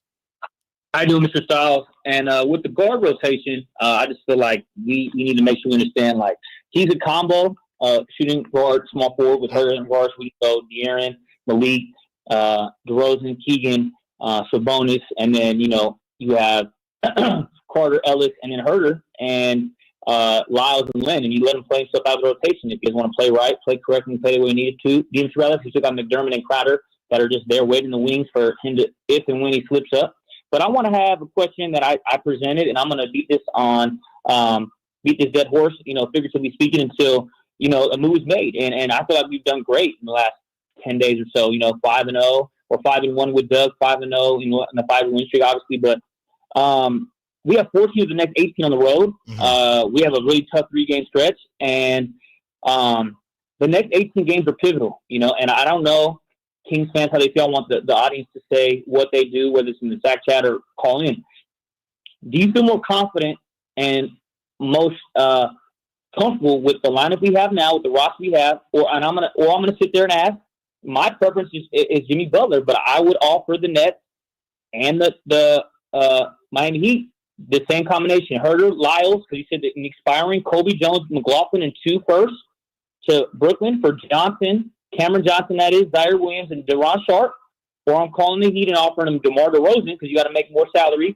Kevin Huerter, Trey Lyles, Kobe Jones, McLaughlin, and 2 first-round picks for Jimmy Butler, Haywood Highsmith, and Nikola Jovic. And Jovic, rather. And I feel most comfortable with the Jimmy Butler acquisition because do you guys feel more comfortable we got? Or, again, we know we have holes, but we put Jimmy Butler, I'm telling you guys, we get Jimmy Butler in that lineup, we're a Western Conference Finals opponent, in my estimate. And we're 18-19. We're like 3 games, about 4 out of the 4 spot. Mm-hmm. Yeah, thanks for the call, Javi. I think, obviously, the Nets trade is more realistic based on who they'd be willing to give up. The Jimmy Butler, Jav, you know how I feel about Jimmy Butler, but you also know how I feel about Jovic. And I do really like Jovic, but unfortunately, I think the Heat really like Jovic too. And I don't think you're going to get the Heat to come up off of Jimmy Butler, Haywood Highsmith, and Jovic. What about Topic? Will you settle for Topic? Isn't he the one with the torn ACL? Yeah, I think he's in OKC. He's going to be another 6'9" dude for OKC. So OKC's got so many of those guys. Yeah, and he might end up good. But back on the subject, Hav, I like the. I think the Nets move is more realistic. I'm not a Jimmy Butler guy. And the problem is I also don't know what the value of DeMar DeRozan is right now. He keeps doing what he did last game. I think you might be able to have that conversation, but there is a defensive stat that we can't ignore with DeMar DeRozan. And if I'm not ignoring it, teams aren't ignoring it. So we're going to break that down. And basically, they're hiding DeMar on defense. And I think we all knew that, but I have a stat that really does illustrate it. Real quick, let's get to Wallace, who wants to be a part of the conversation. What's up, Wallace? What you got for us? Hi, how you guys doing? I just have one take, and then I want your guys' opinion on something. So the first thing is, I love Keon Ellis, and I love what he's doing, but I feel like we should keep Monk starting, and I feel like we should keep Ellis coming off the bench because that's where we need his energy coming from right now. Mm-hmm. And then I want your guys' opinion on what do you guys think of starting Len at center, or not starting, but putting Len at the center and Domas at the power forward. But starting, you want to start Alex Len or no? No, not start Len, but put him at the center and Domas at the power forward. So you're saying, how they always sub out Domas for Alex Len. How about play them together a little bit? Yeah, I feel like if Monty's not going to make a trade or the trade that we need for the big, that's the only option we have. Yeah, thanks for the call, Wallace.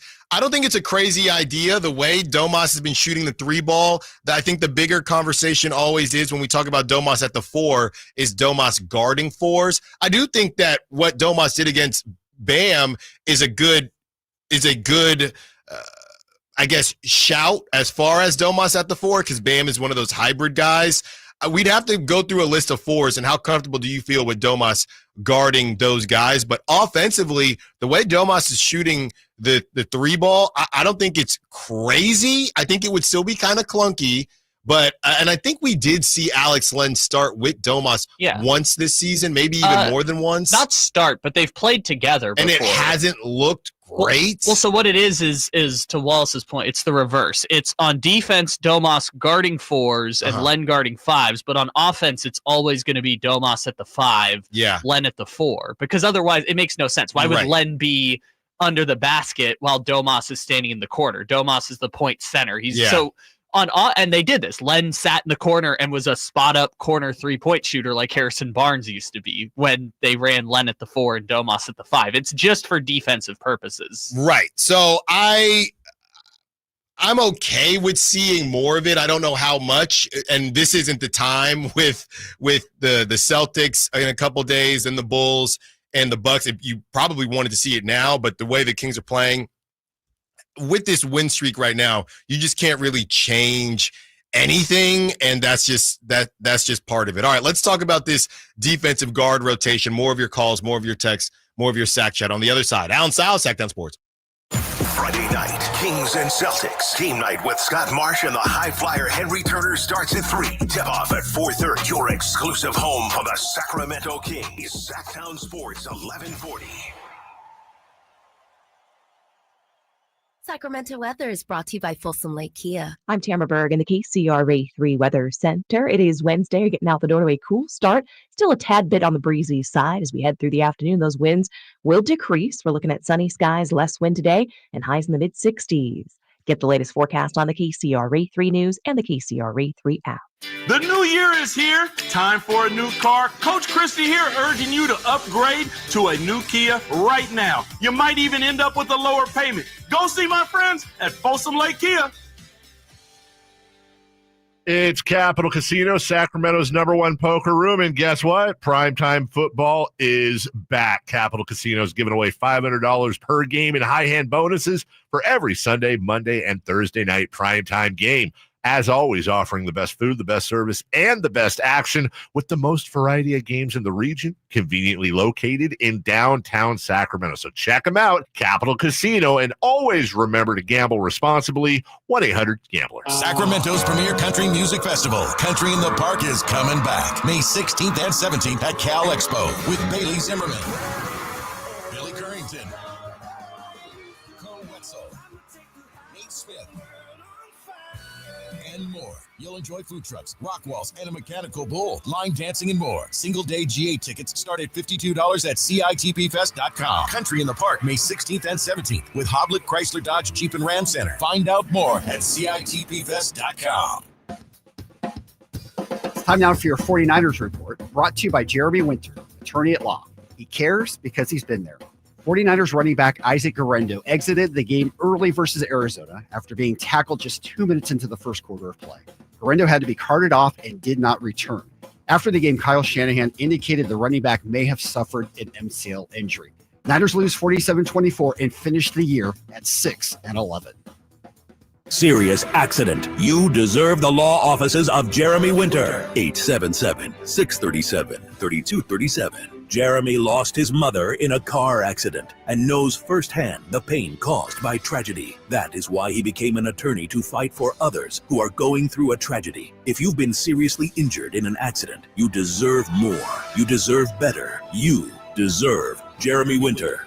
877-637-3237. 3237. There's a reason why more and more people are coming from all over to Sacramento Chrysler Dodge Jeep Ram, Folsom, Elk Grove, Woodland, Roseville. And it's not just because they're centrally located next to Hagan Oaks Golf Course. It's because they make the car buying experience different than anywhere else. Yeah, of course they can get you a great price. That's the easy part. Where their general manager, Chuck Dean, and his team really make a difference is they don't believe you should have to sacrifice great customer service to get a great deal. Stomp on in today and see for yourself. That's Sacramento Chrysler Dodge Jeep Ram. It's the place where a handshake still means something. The new year is upon us with promises of new beginnings and new adventures, but don't let 2024 slip away without savoring the memories made with family and friends. Hi, this is Frank LaRosa with a word about Naturewood Home Furnishings. Looking forward is always exciting, but I have a lot to appreciate in this past year, revolving around time with family and more good time spent around my Naturewood dining table. Watching my grandson with his first bite of birthday cake was priceless, and reminds me that new life is the perfect balance between yesterday and today. Greet the new year with a visit to Naturewood Home Furnishings during their annual New Year's sale going on now, including all the fine furniture and accessories in every department. How about a new style for the new year? Find that perfect piece of furniture that's new today and filled with future memories for tomorrow. The memories you make with your family will stay with you forever. Naturewood Home Furnishings, off Highway 50 at Hazel. Look for the water wheel. California's largest Sportsman's Expo is back, January 16th at Cal Expo in Sacramento. Find a huge selection of fishing boats, kayaks, and side-by-sides. New this time, nearly 50,000 square feet of RVs and campers. And check out the all-new, fully redesigned Toyota Land Cruiser. Your life outdoors at the International Sportsman's Expo, January 16th through 19th at Cal Expo in Sacramento. More info at sportsexpos.com.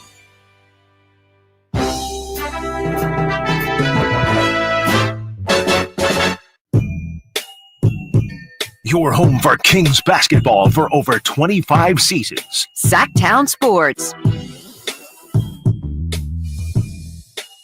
Defense.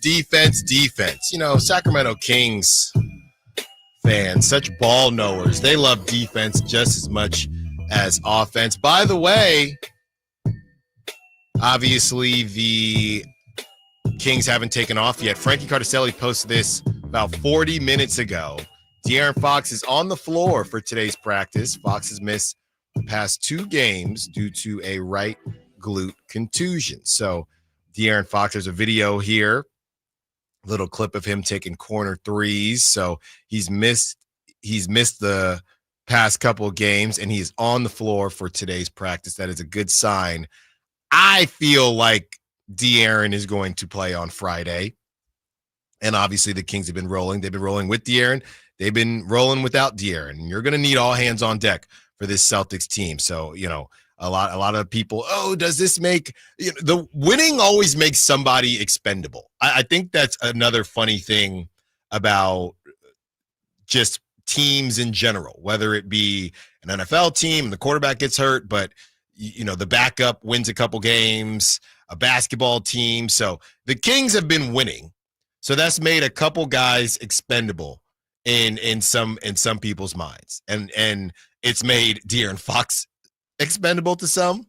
It's made Keegan Murray expendable to some. It's made Kevin Huerter expendable to some. And it's funny how when you play well, there's always a question of, we don't need this player the same way maybe we feel like we needed this player initially, which is not always the case. Because I do feel like the Kings still need De'Aaron Fox. Again, not taking anything away from the Kings win streak, but the Warriors might actually be very bad. Nobody get me twisted. We need De'Aaron Fox. We need NEED. Can we still drop that? Of course. Why wouldn't we be able to? It felt weird. I can't even lie to you. Nobody get me twisted. Okay, we need De'Aaron Fox. We need NEED. It's a great drop. I hadn't heard the voice in a while. It's a little disorienting. Honest. Yeah. It took me back a little bit to a couple weeks ago. I don't need to hear that anymore. So, yeah. Thanks, Mike. De'Aaron Fox, you're still going to need him. Keegan Murray, you're still going to need him. And speaking of the guard situation, we talked about Kevin Huerter and where he fits in everything. The 530 is saying Kevin is 6'7" with a 6'7" wingspan. Carter is 6'2" with a 6'9" wingspan. Kevin has good size and height, but sometimes overall length and strength is more important to defense. I've seen enough. Give DC those minutes. I think Kevin is going to continue to get those minutes. I do think it's very important what Kevin does with those minutes. But I hear you, 530. A lot of people very high on what Devin Carter has done. Devin Carter did play small forward a little bit with the G League. And, you know, he can be that combo type guy. He told us that from day one. We know that Kevin has the traditional size to truly be that combo type guard and forward. But how about that Kings defensive rotation? Somebody posed the question, and this is from a Kings account on Twitter, Instant Kings. Do the Kings have the best defensive guard rotation in the NBA? When you look at De'Aaron Fox, Keon Ellis, Devin Carter, and to a lesser degree, Malik Monk, right? Really, we're talking about De'Aaron Fox, Devin Carter, and Keon Ellis. Now, you have three guys that I can't call Devin Carter elite yet, but I would say that Keon, I'm going to call him elite, and I would say De'Aaron Fox is very close to elite, or I would say can be elite. So do they have the best guard rotation in the NBA? That's what Instant Kings is asking the fan base. There's no way that we can say that they have the best guard rotation yet. There's no way. We're just now saying, okay, Keon is legitimately elite. And that took him over a year, right? Devin Carter has looked good, but you can't say that about Devin Carter. And then you have Malik Monk, who Malik gives great effort on defense, but he is not close to elite. And you have De'Aaron Fox that can be elite at times. You look at what the Celtics have with Drew Holiday, Derek White, that crew. You look at what the Thunder have, and Kyle, I know you have some crazy numbers on the Thunder with Shea and Lou Dort and Alex Caruso. You look at what the Magic have with Suggs and that crew. KCP, and that's who Michael Malone is begging. He begged the Nuggets not to get rid of KCP because he knows that the Nuggets are missing defense. The Rockets, okay, the Timberwolves, they compete. So I cannot say that the Kings have the best defensive guard rotation in the NBA, but I could say that they could.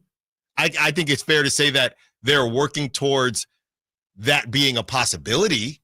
Yeah. I can't say that yet, though. No way, no how. That's actually disrespectful to some of the team. That's disrespectful to the Celtics. It's disrespectful to the Thunder.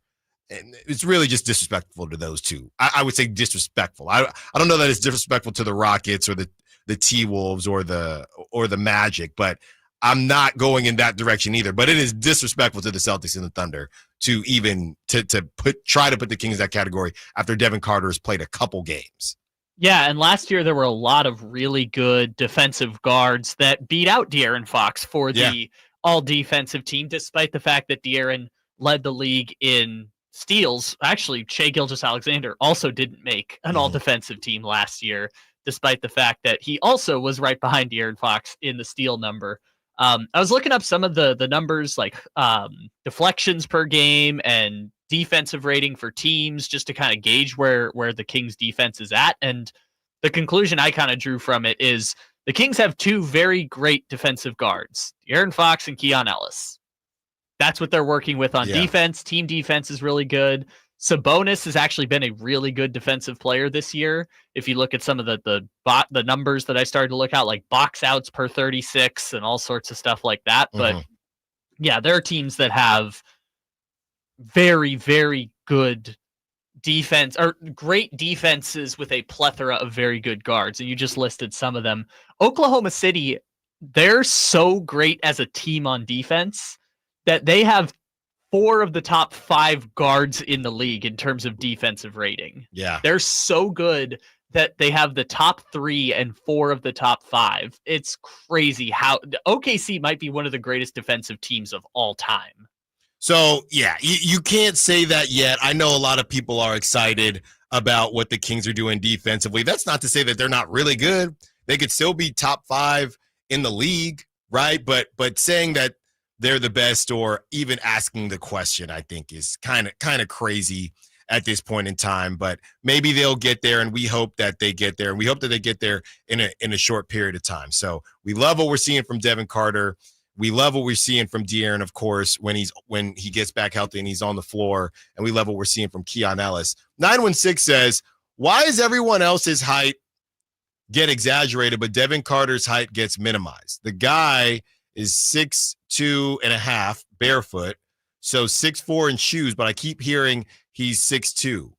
It's just odd. Well, I don't think that's true, 916. I mean, we don't make up heights.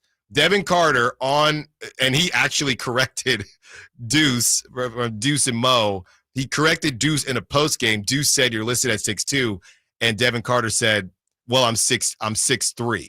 So Devin Carter is, when you Google Devin Carter, it says 6'3". And then right underneath that, ESPN has him listed at 6'2". Okay, so 6'2", 6'3", but I don't really know what you mean, 916. There's not really – if Reed Shot, I'm just looking at other guys that came up here. They're listed heights. That is what they are with shoes on, if I'm not mistaken. So we don't add height to anybody else. Kevin Huerter, it says 6'7" when you search him, so we say he's 6'7". So in fact, nobody is making Devin Carter shorter. We're reading what it says like we do for everybody else. A lot of NBA players actually choose to lessen their height from what their actual height is. Like Kevin Durant says he's 6'11" when he's probably 7 foot. Well, Kevin Durant is the only man, I think, in the history of men that lies about his height to be shorter. A lot of big men do it also. Rudy Gobert says he's 6'10". No, I don't know why. You talk about first world problems. These men are lying about their heights to be shorter. That should be illegal. Illegal. What are we talking about? You don't have to live in a world that's not designed for 7 foot tall people. I don't care.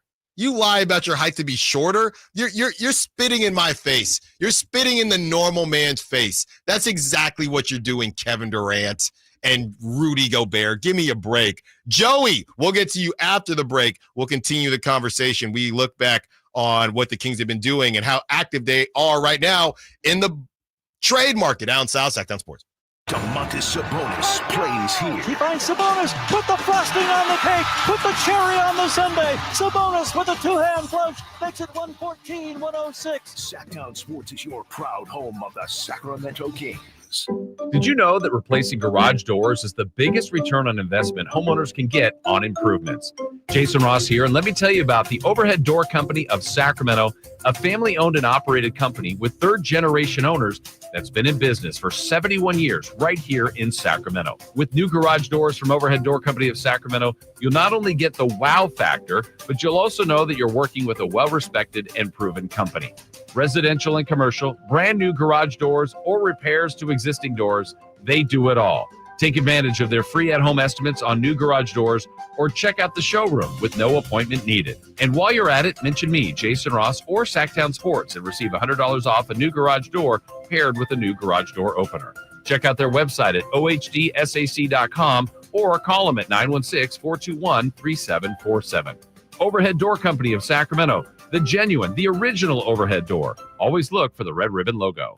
Intercepted by Fred Warner. Faithful to the Bay. Fred gets up and runs back the other way, 30. Don't miss the excitement of 49ers game day. Secure your spot at Levi's Stadium for the 2025 season. 20, one block and he's in. Season tickets are available now. Inventory is limited, so to speak with a representative, call 415-GO-49ers. Touchdown! That's 415-GO-49ers. San Francisco! Drivers who switch and save with Progressive could save hundreds. With that kind of money, you could go big time on a fancy water bottle with ultra titanium alloy metal. You're not sure why you need all that. I mean, it just holds water, but you're getting it anyway. Because if you're hiking near an active volcano and you accidentally drop the bottle into molten lava, your water will still be icy cold. Switch to Progressive and you could save big time. For water bottles. Progressive Casualty Insurance Company and affiliates, not available in all states. Potential savings will vary. Get in zone, AutoZone. Welcome to AutoZone. What are you working on today? Thinking about gas mileage? You know, changing your oil with a full synthetic oil like Mobil 1 can help your engine get more miles. Right now, you can get 5 quarts with an STP extended life oil filter for only $38.99. Get started on your next job today with the parts you need when you need them at AutoZone or AutoZone.com. Get in the zone, AutoZone. Restrictions apply. For a precision-crafted performance, the decision is easy. A new Acura from Acura of Stockton. Get the driving experience you've been waiting for in a new Acura. Get the best selection and customer service you deserve from Acura of Stockton. Shop in person or use our online express store at AcuraofStockton.com. Acura of Stockton will buy your trade, even if you don't buy from us. Don't settle for less than precision-crafted performance of a new Acura from Acura of Stockton and AcuraofStockton.com. This is the story of the one who, as a maintenance specialist for a historic high-rise, knows that vintage charm historically needs constant attention. Which is why when it's time to upgrade turn-of-the-century mechanicals, they turn to Grainger. With easy access to 1 million+ products and the scale to deliver when and where you need them. The right tools and supplies are never far away. So the one can keep that vintage building running like new. Call, click Grainger.com, or just stop by. Grainger, for the ones who get it done. Maida Chevy saves you $8,000 off MSRP on new 2025 half-ton Silverado LT and RST after rebates. Resolve to save now with $8,000 off new Silverados at MaidaChevy.com. Together, let's drive. See dealer for details. Best on 2011 or newer Chevrolet.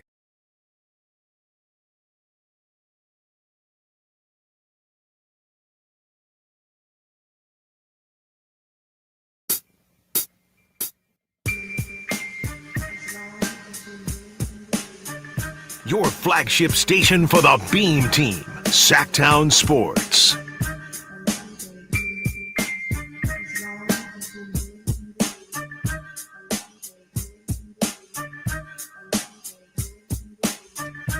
Allen Stiles here, Sacktown Sports, taking up to 2 p.m. Got some numbers here on Domas.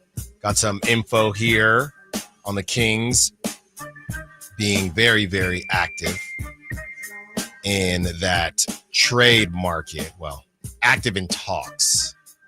Okay? Active in talks. So we're going to get to that closer to the top of the hour. I want to get to these Domas metrics, but Joey wants to be a part of the conversation. 916-339-1140. Joey, what you got for us? What's up, Big Allen? Hey.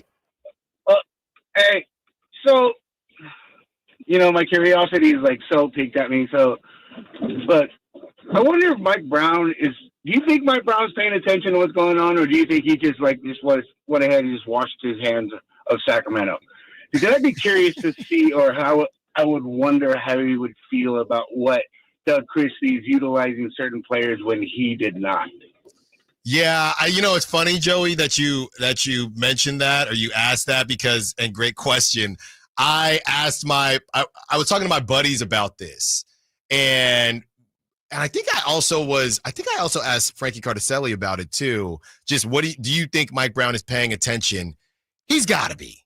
He has to be. I don't think you can, after 2.5 years, I don't think you can just wipe your hands of it. I'm sure he's paying attention in a very, very nice location, and I hope he's enjoying his vacation and enjoying that guaranteed money that De'Aaron told us about. But there's no way that he's not paying attention. There's no way. I'm more interested in, does he still have communication with some of the guys? Right. Is he texting De'Aaron, specifically De'Aaron, because we know that they were pretty close? I don't know. I don't think there are any rules on that. I don't know. But as far as Mike following the team, I think he is still following the team. That'd be my guess. We talked a little bit about the Keon Ellis thing. If you gave Mike true serum, does he have any regrets? Who knows? Maybe not. Maybe if you feel like you're doing the right thing in the moment, maybe you don't have any regrets. It's easy to change your tune once you see a team playing well. But that team, would Keon Ellis playing more have changed how the fact that team was just no longer feeling what Mike was putting down? He just wasn't resonating. So with Keon Ellis now, does Keon Ellis lead to more wins? Playing him more lead to more wins, which then makes what Mike's saying more relatable? Maybe, but I don't know that team, if it was just a Keon Ellis thing, that team was just something was off. something was off. And even De'Aaron, who rode for Mike Brown, the Jaden Ivey thing was just atrocious. The Denver Nuggets thing was just atrocious. And that type of stuff, maybe you could argue playing Keon Moore, you wouldn't have been in those situations. But when you lose in those games is one thing. But stealing W's from the fan base, that was what was unforgivable. But to answer your question, Joey, if he's human like the rest of us, I don't know how closely he's paying attention, right? But I think he's paying attention to some degree. I think that's just human nature. It's a fun thought exercise, right? It's fun to think about, because I assume he's left Sacramento. He's probably down. Yeah. I don't know where he no clue where he hangs out. I know he went to San Diego. I don't know if he's down there, if he's in Florida or whatever else, but I would imagine that he is paying some the Bahamas, who knows? Oh, the Bahamas this time of year would be nice. Now, do I think he is? It's nice this time of year. Don't you always say that? It's beautiful this time of year. That's where I honeymoon. And now I don't know that he is sitting down like the rest of us, cracking a cold beverage and just, let me watch this. Just like, I don't know how he watches it, right? I don't know if he's just looking at the box score. I don't know if he's just looking at highlights. I have no clue. I don't understand how NBA coaches watch basketball when they're not on the clock. I would love to know how Joe Mazzulla watches a basketball game. I know he said a few weeks ago, I don't watch the NBA if it's not the Celtics, but I would I would love to know how Joe Mazzulla watches a normal basketball game. Because the thing is, if anything, Mike is watching these post-game pressers, and they're not exactly the same. Doug Christie's doing his own thing, but when he's saying, we just want to hit him first, defense, he's saying a lot of the same stuff that Mike was saying, and Mike is in there going, Soulja Boy, he stole my whole swag, bar for bar, word for word. Oh, you messed up the quote. What's the quote? It's flow. He stole my whole flow. And I'm surprised you know who Soulja Boy is. But anyway. Soulja Boy, tell him. Yeah. The whole situation and what you're hearing from Doug Christie, I'm sure Mike, but look, this isn't Mike's first rodeo. So I'm sure he understands it's not about what I was trying to accomplish and me having necessarily, maybe some of that is the game plan, but a lot of it is just your voice got tired. And people stop listening. And I'm sure Mike, again, he's been a part of this before, probably understands that it can happen quickly. And I don't know that he'll have any regrets or not, because he was obviously doing what he thought was right at that time. But great question, Joey. I was literally talking with a couple buddies about that, just because me personally, y'all know I'm petty. So and with that pettiness, I don't know. Am I so petty that I couldn't do it? But I would just would I be hate watching? A better question, he wants the success. Me personally, I don't know. Well, I see them playing their butts off, and I got canned, and now I'm a scapegoat in the way. I'm too petty for all that, man. I'm too petty. I like to think that I would be secure enough in that position, in my ability.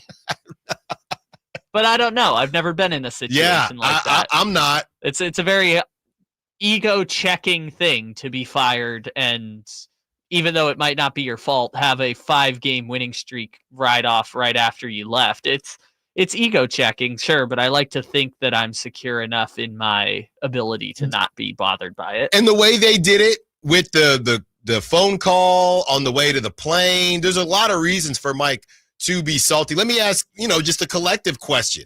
You ever been laid off before? Did you want the company to succeed after you got laid off? I know it's not exactly the same because you don't have players and you don't have relationships like that, but you have coworkers, right? I've been laid off before. I got laid off from one of my first big boy jobs out of college. And, as you know, or if you've been listening, my mom from Panama, whole family's from Panama on my mom's side. And my grandmother who lived with us the whole time, she was there when I was born, lived with my mom, the baby of 7. My grandmother lived with us for majority of my life. My grandmother, as she got much older, she battled colon cancer twice, got all the way to the upper 90s. My grandmother goes back to Panama, and that's where she sees her last days. We go out there for her funeral. So I'm in Panama. I start getting I start getting Slack messages or, whatever they were at the time, G chats from other people at this company that I'm at. And they're saying, hey, did you get hit up by HR? And I'm thinking, no, I didn't get hit up by HR. And HR calls me or HR sends me an email knowing that I'm out, knowing why I'm out, essentially during my grieving period. They say, hey, Allen, can we have a chat? I'm thinking, just got back from a funeral. Can this wait? Then they said no. So long story short, I got laid off while in Panama during my grandmother's funeral. Do you think that I wanted that company to succeed? No. And you know what? They went under. And when they did go under, you know what I said? Good. That's what I said. Yeah, they deserved it. That's what I said. So obviously, different situation, but anybody that's been laid off, you don't want that company to succeed, do you? I know I'm not the only petty one here, so I don't know what Mike Brown is I always thinking. cheer for the people to succeed. But how do you separate? I don't want my buddies to struggle, but if the company goes down, they're not still going to have a job. That's a fine game to play. Different people have different opinions on that. There you go. All right, we're going to get to this Domas being targeted on defense and DeMar essentially being the opposite. And we have Kings trade conversations. Take one guess who we're talking about. Rhymes with Blam Sconson. Allen Stiles, Sacktown Sports. Friday night, Kings and Celtics. Game night with Scott Marsh and the high flyer Henry Turner starts at 3. Tip-off at 4:30. Your exclusive home for the Sacramento Kings. Sacktown Sports, 1140. Get 5 quarts of O'Reilly Full Synthetic Motor Oil and a MicroGuard oil filter for $29.99. In-store only. Limit supply. O'Reilly Auto Parts. Were you uninvited to game night? Do you play board games with the ferocious intensity of an iron-fisted oligarch? Have friends left game night asking, how do you sleep at night? Then you should get a mattress from Mattress Firm. They can help anyone sleep. Right now, during Mattress Firm's semi-annual sale and clearance, save up to $500 on Tempur-Pedic, plus get a $300 instant gift.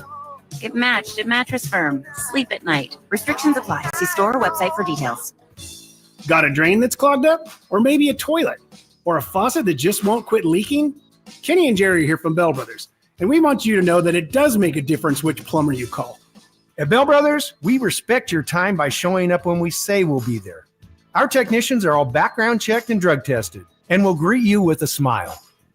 They're trained to do the job right the first time, and they carry over 1,000 parts on their trucks, so they won't have to order something and then come back later.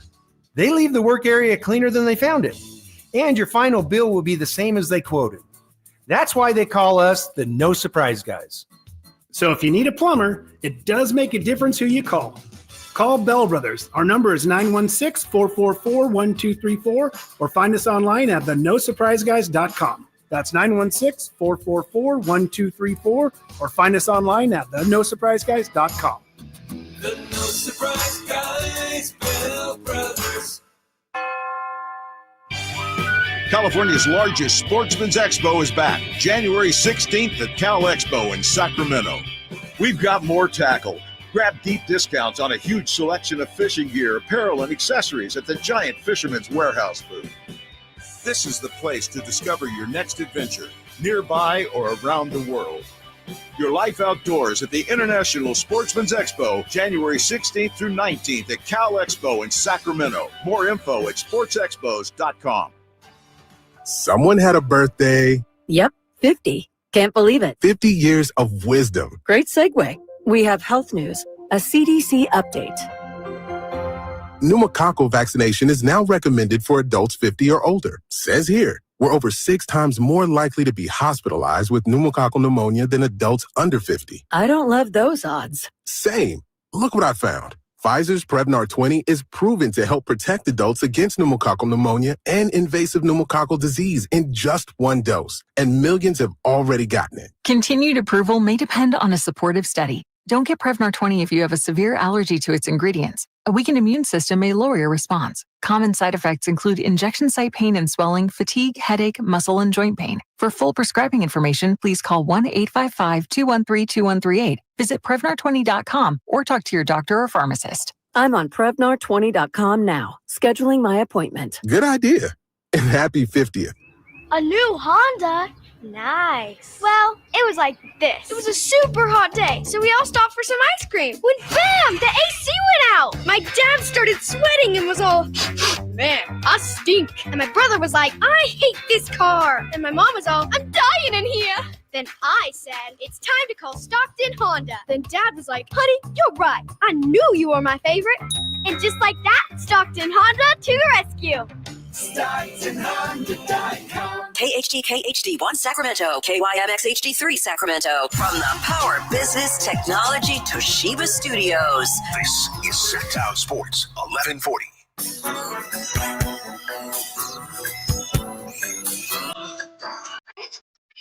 The only station in Sacramento giving you local sports coverage from 6 a.m. to 6 p.m. Monday through Friday. Sacktown Sports.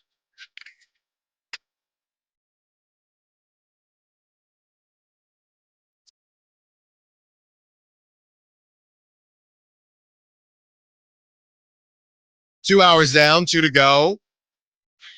Taking you through your hump day, halfway through the week. 914 Styles, be extra petty today, and we're here for it. I'm just saying, get laid off. How am I going to root for that company? I can't do it. I mean, get over it. It's been, a decade. Oh, me? Yeah. Well, the company doesn't exist anymore. Yeah, that's how long it's been. And I'm glad.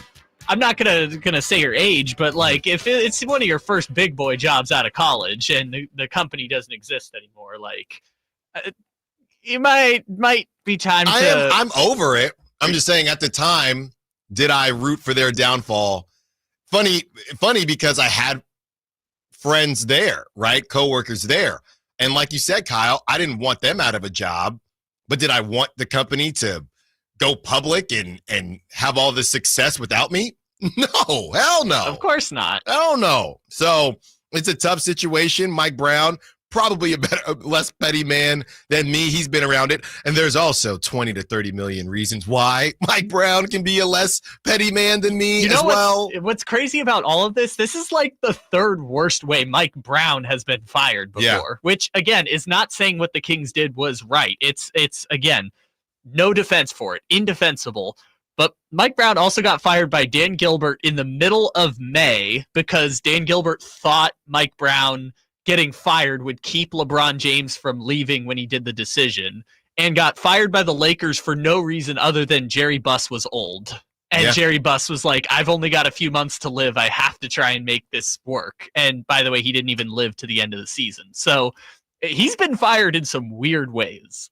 So had some fun with that. We're going to close the book on you. If you have any, I see some in the chat. If you do have, if you've gotten to a point where you're willing to share your layoff stories, there are any really bad layoff stories, have at it in the chat. 916-339-1140 text line, call line, and Sack Chat. Because I know, mine was pretty bad, but I know there are some out there, and this is a safe space. And how did you feel after it? Did you want them to succeed? Did you not care? Did you get over it like Kyle's telling me to do? Or were you petty like Mr. Styles, like myself? As we get back into the Kings and how impressive Domantas Sabonis has been, look, a lot of people have things to say about Domantas Sabonis' defense, right? And if you think that he's being targeted when you watch him play basketball and when you watch him try to defend, if it feels like Domantas Sabonis is being targeted, you're not wrong. This is from Basketball Index. I have two notes that I want to share with you. This is from Basketball Index, the top 10 in primary defender involvement rate. Kyle loves this type of stuff. We're going a bit nerdy on you. This is what happens when the Kings don't play for a couple days. The top 10 in primary defender involvement rate. What does that mean, Allen? Put it in layman's terms? Okay, I will. This is an estimate of how often a defender is involved in defending a scoring action as a primary defender, okay? So here you go. Number 10 on this list, Mason Plumlee. Number 9, Rudy Gobert. Number 8, Zubac. Number 7, Mo Bamba. Number 6, Zach Collins. Number 5, Yusuf Nurkic. Number 4, Jakob Poeltl. Number 3, Jackson Hayes. Number 2, Karl Anthony Towns. Number 1, Domantas Sabonis. So the first couple comments here from Kings fans saying, number 1 in the league, and they say you can't play defense. Another comment, well, would you look at that? With a Domantas Sabonis gif saying, light the beam. So at first, I'm thinking, hold on, am I reading this correctly? Again, this is an estimate of how often a defender is involved in defending a scoring action as a primary defender. So Kings fans are taking victory laps on this, but if you actually listen to what Basketball Index is saying, this is saying that other teams are going at you either because, you're the center position and that happens often, but basically teams are targeting you and teams think that they can get at you. So again, most of them, they're almost all centers. I think they're all centers.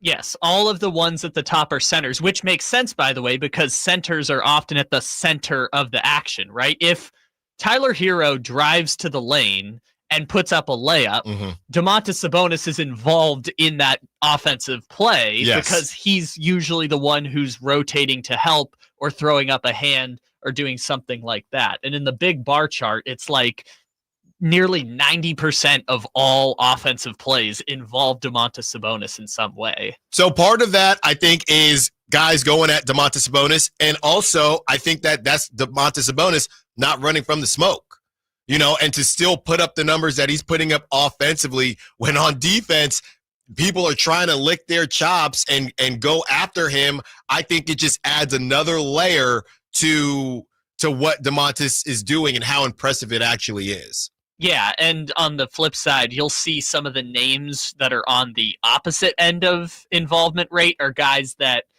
their teams are trying to disguise them within the defense, right? Yeah. They're not great defenders, some undersized guards that their team is trying to hide from mismatches and things of those sort. So that's what Domantas Sabonis is dealing with night in, night out. And with me, I'm always going to bring it back to baseball. Now, there's something that I'm very honest on this show. And I had a really quickest release in the West. That's what they said, even though I played on the East Coast as well. I did, Kyle. Don't look at me like that. I had a very quick release, glove to hand. I had it like a hot potato because I did not have a cannon of an arm. So what this reminded me of is when you look at outfield assists, right? When an outfielder throws out a runner at second base, wherever, first base, second base, third base, or home plate. That's what an outfield assist is. So when you see the list of assists, right, your first thought would be this guy might have a really strong or must have a really strong arm because he's throwing out the most dudes. When in reality, I would have a decent amount of assists each season, not because I have a really strong arm, but because I was being challenged the most, because the scouting report was that, hey, you can run on this guy because he doesn't have a cannon. So guys like Aaron Judge and dudes like that have hoses and lasers in the outfield, they tend to not have as many assists as other outfielders with lesser arms because their arms aren't being tested the same way. So when you see a guy like Rudy Gobert, for how often he's probably put in actions to be 9 on this list, that does mean that teams are staying away. And as I say this out loud, Kyle, you know who's not on this list at all? Who's a center and who's tall as hell? Victor Wembanyama. People are not messing with Victor Wembanyama. Yep. No one wants a piece of that in the paint. Or what also happens with Wemby is that these 6'8" players who are used to getting their shots up over everybody are passing out of situations. Wemby's going to win Defensive Player of the Year and his numbers are incredible, but what's most incredible is the shots that don't get created because people just pass out when they try and drive. So Wemby is, again, this whole list full of centers. No Wemby. No, he's not even, like I said, you have Rudy Gobert. I think it's even impressive for as much as Rudy Gobert plays to be 9 on this list. But Wembanyama's not even on the list. Okay, so that's just a note on how freakish Victor Wembanyama is. On the other side, there is a Sacramento King, and we can take some of your guesses. I know, Kyle, you know who it is. The bottom 10 in primary defender involvement rate. And Basketball Index says this is an estimate of how often a defender is involved in defending a scoring action as a primary defender. Now, I'm going to give everyone a quick second here to guess who the Sacramento King is on this list, and then I will read off the list. Okay, that's enough time. Kyle, like I said, you already saw the list, so you can't guess. No, but I would not have guessed the people on the list. At number 10, Chris Boucher. At number 9, Corey Kispert. At number 8, Shaedon Sharpe. This one is interesting to me. At number 7, Trey Murphy III. That one is interesting to me. Because we think of the Pelicans as this lengthy team with great defense, and Herb Jones is a great defensive player, but no Trey Murphy. No Trey Murphy. I'm going to skip over this name. Number 5, Bryce Sensabaugh. Number 4, come on, man, Jordan Poole. I don't even want to say that out loud. I mean, come on. No, you know I love a Poole party. They're trying so hard to just disguise him on defense because he is truly he might be the worst defender in the NBA. I know it's hard to gauge that thing. He might actually be the worst defender in the world at basketball. Number 3. This is interesting. LeBron James, year 22. LeBron James. If you watch the Lakers, it's less surprising, but I didn't think he was that high on the list with Bryce Sensabaugh. Number 2, Brandon Ingram. So 2 Pelican starters on this list. Number 1, Kyle Lowry. So again, these are basically guys, the layman's term of the bottom 10 in primary defender involvement rate, the layman's term is that the team is hiding them.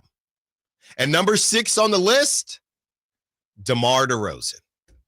DeMar DeRozan, number 6 on this list, Basketball Index, the bottom 10 in primary defender involvement rate, an estimate of how often a defender is involved in defending a scoring action as a primary defender. So the long and the short of it, the Kings are hiding DeMar DeRozan on defense. And as we get into Boston, again, Kyle, reading off the starting lineup, and again, that's why they're the champs, but you look at Boston, and they're still trotting out Al Horford at the forward position.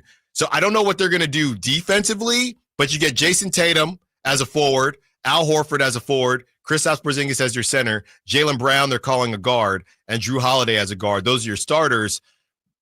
DeMar DeRozan, you got to eat on offense. If you're guarding, and I'm not trying to disrespect Al Horford, but they're both elder statesmen, but Al is more elder than DeMar. But if you're going to hide, that's the whole thing. We were talking about this, Kyle, before the show in the sense of pickup basketball.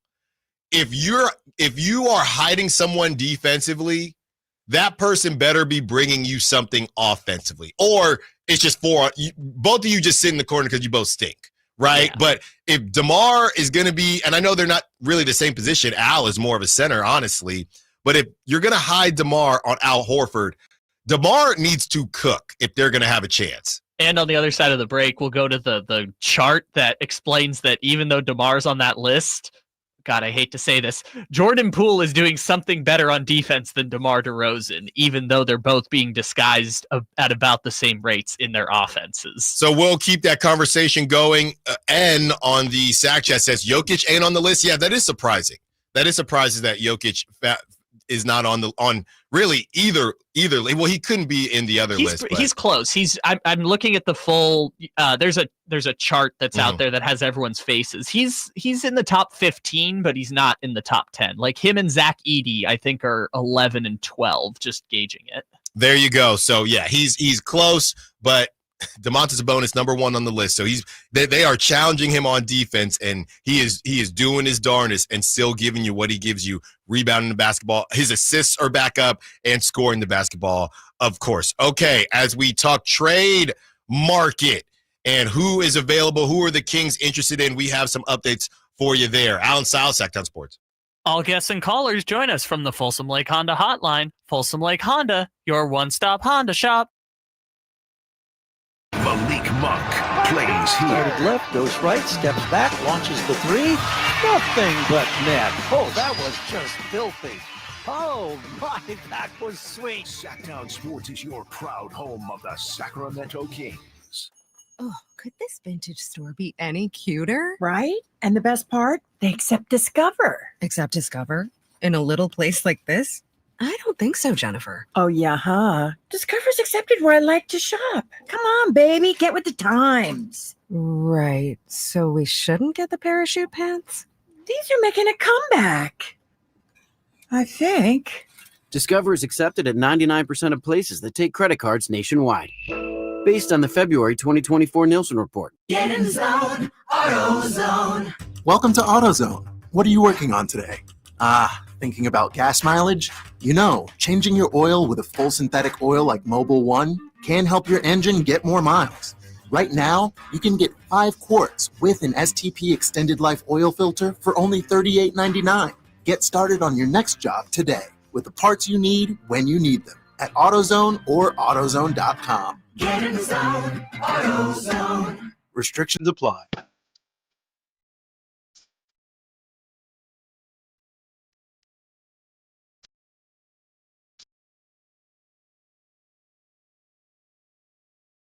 Your flagship station for the Beam Team, Sacktown Sports. Allen Stiles, Sacktown Sports, taking up to 2 p.m. Again, want to give our thoughts and prayers to everybody dealing with the wildfires in Southern California. I just saw a post from Chris Haynes. Los Angeles Clippers star Kawhi Leonard is stepping away from the team to be with family who were forced to evacuate due to the Los Angeles area wildfires. So that's really sad stuff. You hate to see it, and our thoughts and our good thoughts, prayers, and everything like that goes out to everyone in the LA area. I know, being in Northern California, everyone knows a lot of people. Most of us know someone in the SoCal, Los Angeles area. So be sure you check in with them. I'm sure you already have, but yeah, real sad stuff going on out there. And Kawhi now, as he just came back from injury, is going to step away to be with the family who were forced to evacuate. So just wanted to give a note on that. Getting back into some Kings talk and what could or couldn't happen in the trade conversations. This is from our guy Evan Sidery, who covers the league for Forbes Sports. Evan had this to say, 2 things he had to say. The first thing is something that we already were, I think, privy to, but now it's being officially reported. The Nets are currently seeking 2 first-round picks for Cam Johnson, but rival teams believe it will end up taking a top prospect and 1 first-round selection. The Kings and Thunder continue to be mentioned among the top suitors competing for Johnson. So again, in my mind, that trade package sounds like Kevin Hurt, because I don't even know, based on the money that the Kings can take back, I'm not even positive that the Kings have to give up Trey Lyles, but I think they do. Remind me of the trade. If it's because right now the package that everyone was hearing was Kevin Huerter, Trey Lyles, a first-round pick, and Devin Carter. And I'm trying to confirm whether or not you need to give up Kevin and Trey to get Cam Johnson. Kyle is, I think you do. I think that's what we've typically heard, but I that feels like a lot.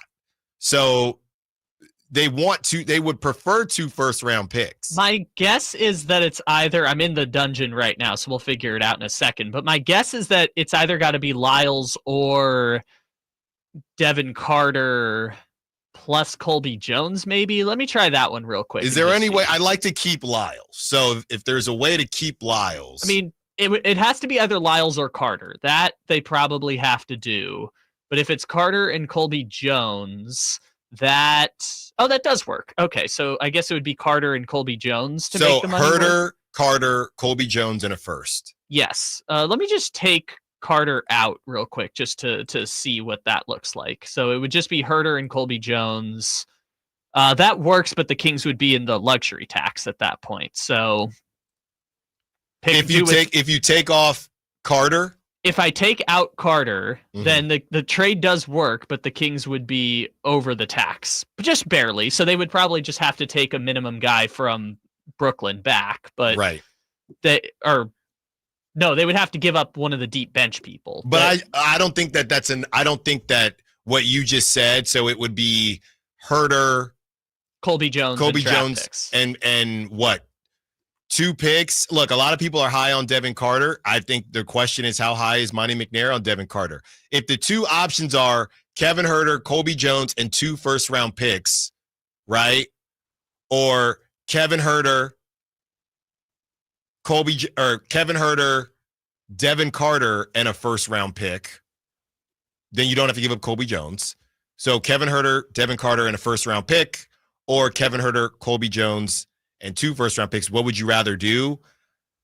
How much do you like Devin Carter? Yeah, I can't answer that question. It's just, do you value Devin Carter versus a future first-round pick, which I think Brooklyn probably values Devin Carter more than a future first-round pick. You think so? Well, especially if they're going to put protections on it. I mean, it's a different question if the Kings say, we will give you our 2029 first completely unprotected. That's a different conversation than if they say, we'll give it to you, but it's going to have lottery protections and then top 10 protections and everything else. Because if they're willing to offer unprotected picks when you know what franchise you're talking about here with the Sacramento Kings, that's a whole lot more enticing than what's probably happening, which is multiple picks with protections. Yeah, so it's tough, man. I mean, we always joke about, so what's more valuable, the AAU player right now, your future first rounder, or who might be in college yet, probably not, probably still in high school, or Devin Carter and what you've seen from Devin Carter so far. I'm torn on it. So I know Monty McNair probably is. And the question, but again, a version of this question is, how much do you want to keep De'Aaron Fox? Because you have to do something. You know, you got Warriors fans coming down the road of Mike Dunleavy Jr. because they got smacked by the Kings. And the very next day, there was a report that they were looking for Aaron Nesmith.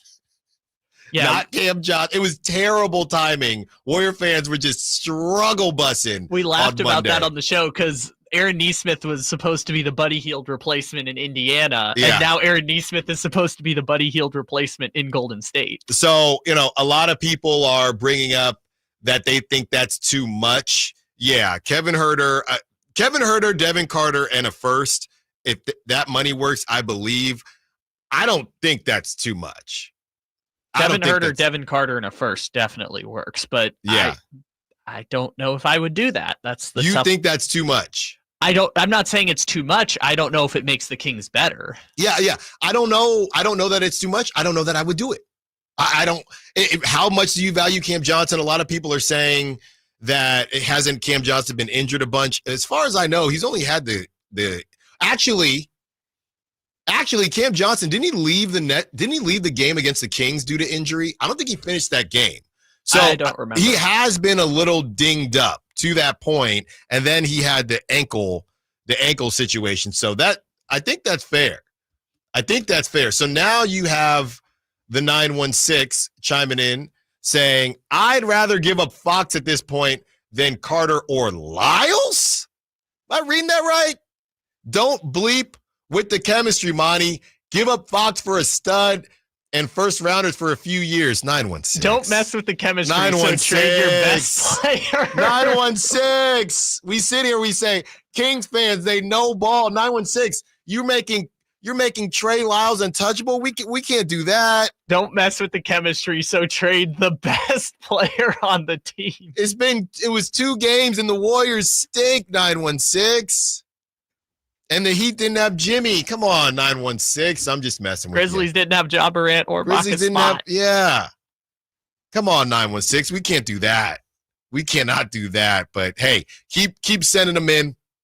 We'll keep having this conversation. We do want to get into a little bit of NFL as we look at the Niners, the Raiders, their coaching vacancies and how could the landscape of the NFL change all of those things. And we will also take a big picture look at the second half schedule for your Sacramento Kings. Allen Stiles, Sacktown Sports.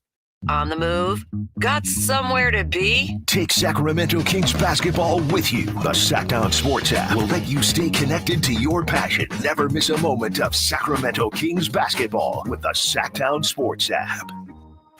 Intercepted by Fred Warner. Faithful to the Bay. Fred gets up and runs back the other way, 30. Don't miss the excitement of 49ers game day. Secure your spot at Levi's Stadium for the 2025 season. 20, one block and he's in. Season tickets are available now. Inventory is limited, so to speak with a representative, call 415-GO-49ers. Touchdown! That's 415-GO-49ers. San Francisco!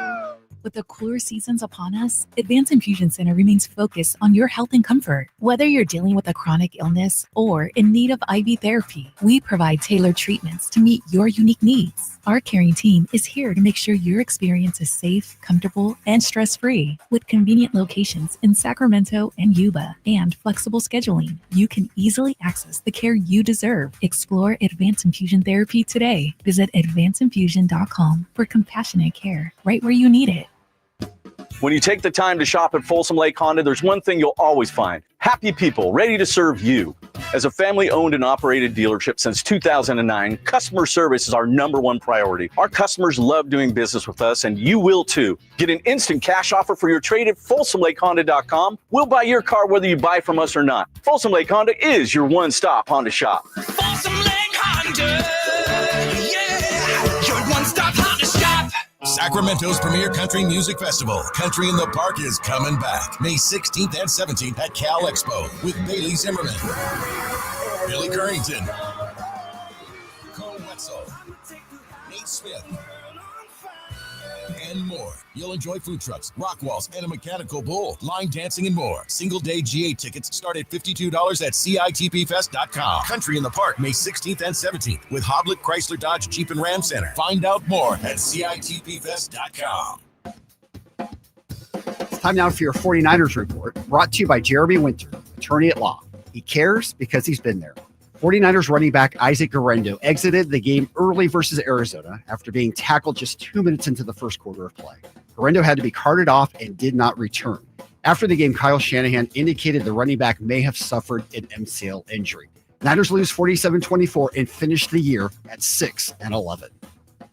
Serious accident. You deserve the law offices of Jeremy Winter. 877-637-3237. Jeremy lost his mother in a car accident and knows firsthand the pain caused by tragedy. That is why he became an attorney to fight for others who are going through a tragedy. If you've been seriously injured in an accident, you deserve more. You deserve better. You deserve Jeremy Winter. 877-637-3237. California's largest sportsman's expo is back January 16th at Cal Expo in Sacramento. We've got more tackle. Grab deep discounts on a huge selection of fishing gear, apparel, and accessories at the giant Fisherman's Warehouse booth. This is the place to discover your next adventure, nearby or around the world.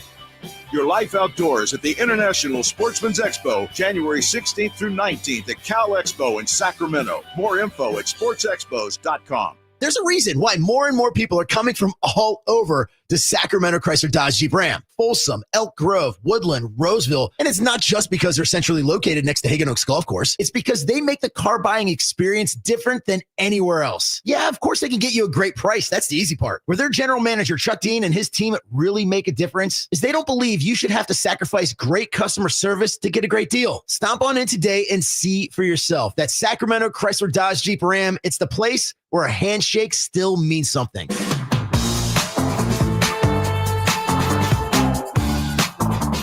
The only station in Sacramento giving you local sports coverage from 6 a.m. to 6 p.m. Monday through Friday. Sacktown Sports.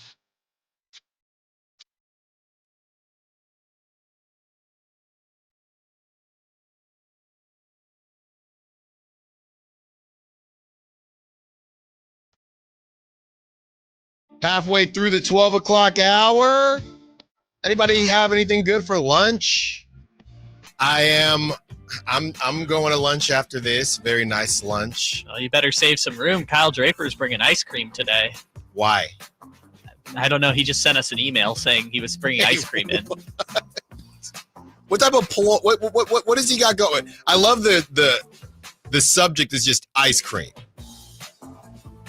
Kyle Draper's bringing in ice cream in about an hour, so you better have your stomach ready. I cannot. My wife will kill me. I cannot ruin my appetite. We're going to a nice Italian restaurant. Ooh. Well, we do it every Christmas. We have a nice Christmas dinner, but Baby Stiles was sick and selfish, and she ruined Christmas and New Year's. So we had to push everything. So we're doing it today. But you love her. Well, of course. I'm just having some fun. By the way, we're playing catch now. She can catch and throw it back. It's not even 2.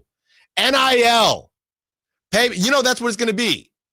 Some of these powerhouses, I got it all figured out. Powerhouses, Alabama softball, Tennessee softball. I think that's my path here. Think you can get her to Oklahoma? And then I'm Dion, just like with Shador.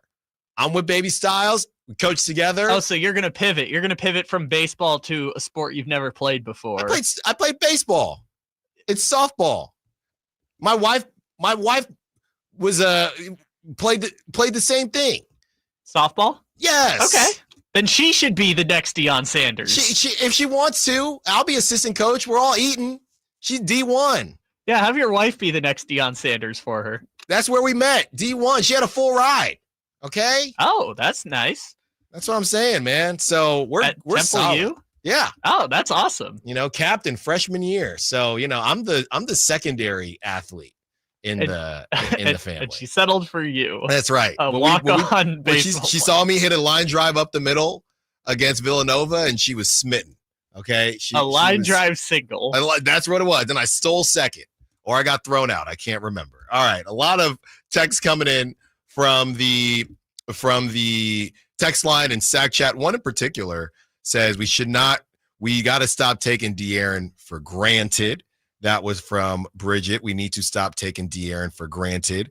Dwayne Baker. Dwayne always rides for Kevin Huerter. If Huerter is as awful as you all say, why would any team want him? That is from Dwayne. The text line as well has a couple texts coming in. 707, shout out to the 707. Been saying this for a long time, but this is a no-brainer. Trade Fox for a nice forward. It is clear that Monk can run the point. You got Carter as your backup. Fox doesn't want to be here. This team plays very hard without him. Defensively, we're better, and the ball moves more. You can move DeRozan to the 2 or continue to start Ellis. We're there already.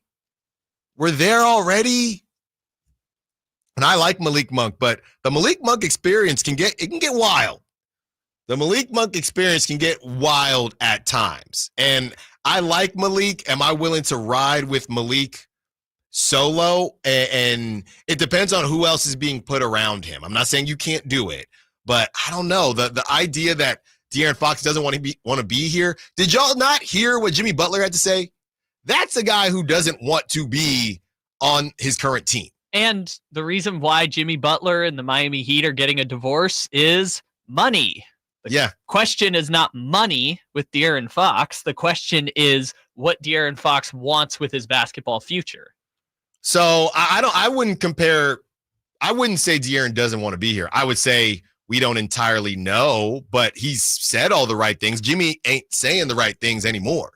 He's talking about joy. He's talking about, he's talking about things that are not going to be saved. Right? It's not something you cannot save. Okay. So I don't think that De'Aaron Fox is there quite yet. As we kind of take a big picture and look at the second half for the Sacramento Kings, they have the 7th hardest strength of schedule the rest of the way. They have to play each of the NBA's juggernauts twice. That's OKC twice, Cleveland twice, Boston twice. Their easiest games, 3 versus the Pelicans, 2 versus Washington.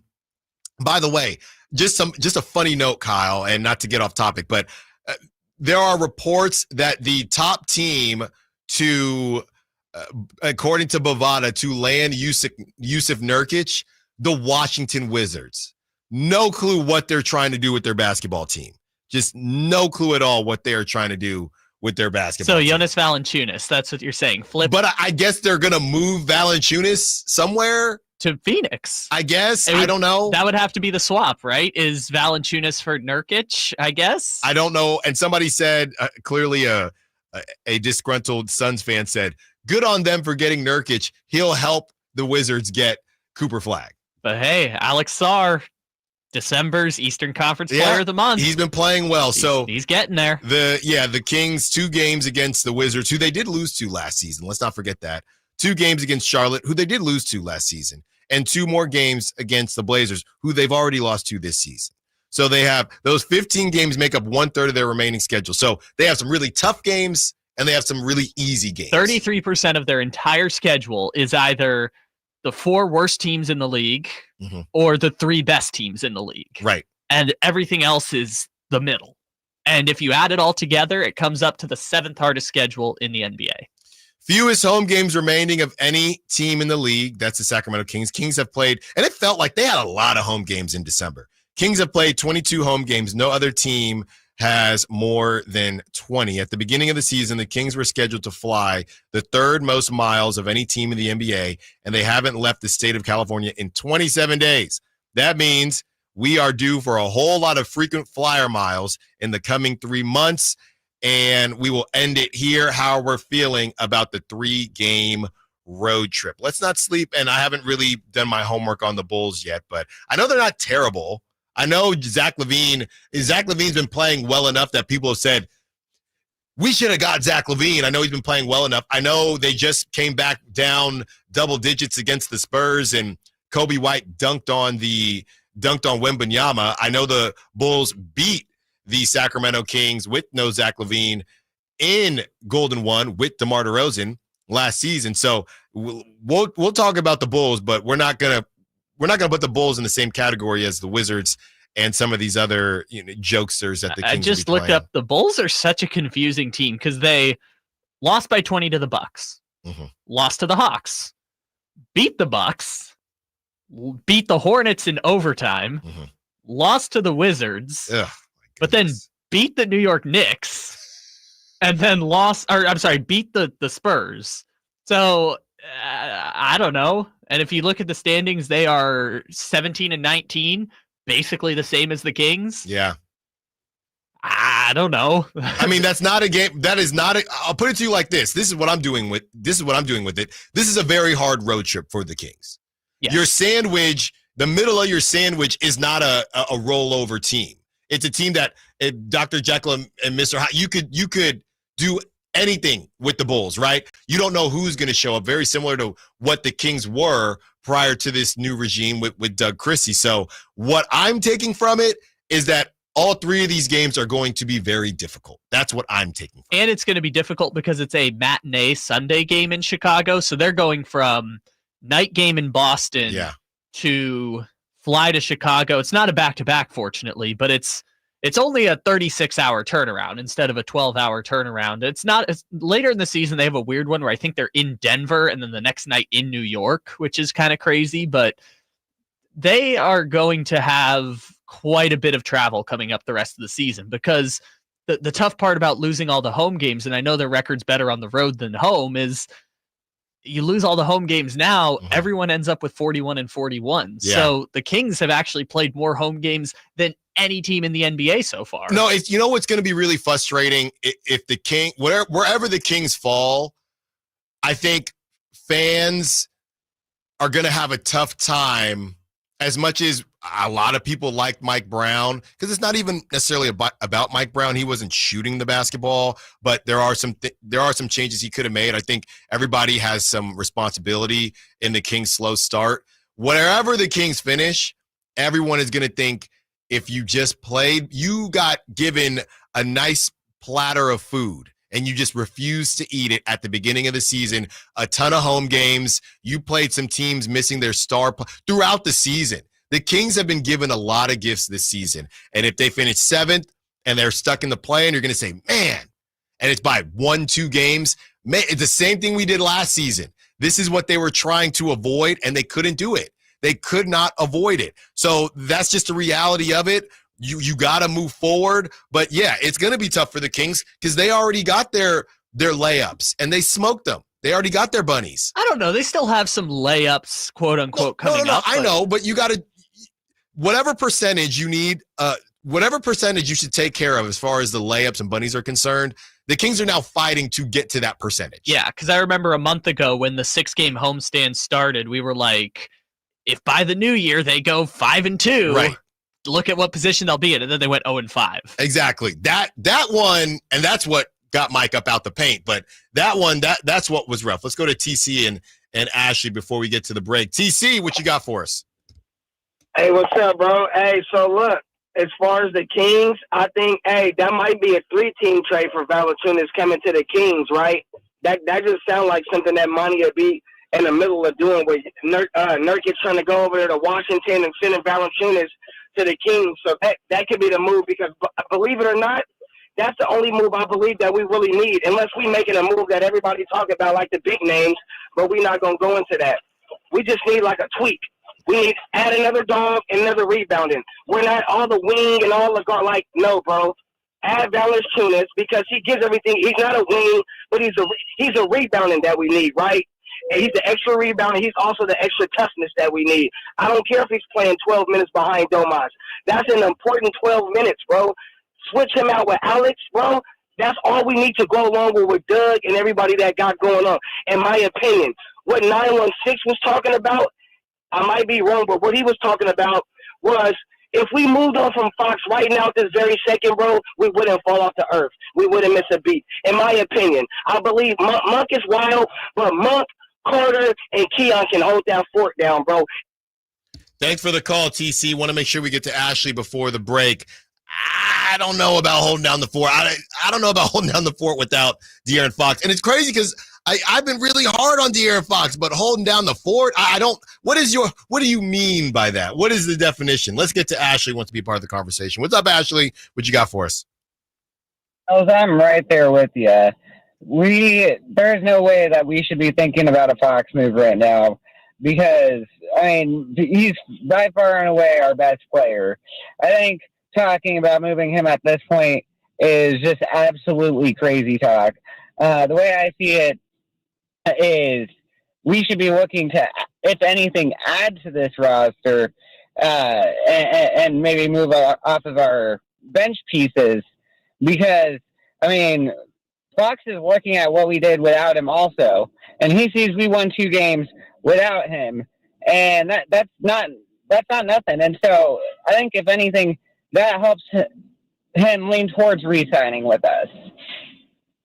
Thanks for the call, Ashley. Yeah, I wouldn't move De'Aaron Fox. I wouldn't move De'Aaron Fox. If De'Aaron Fox wants to go off to what he perceives to be greener pastures, that's all fine and good. But I'm not proactively out here in Sacramento saying goodbye to a top 25 player. You can't convince me of that. Now, I'll listen.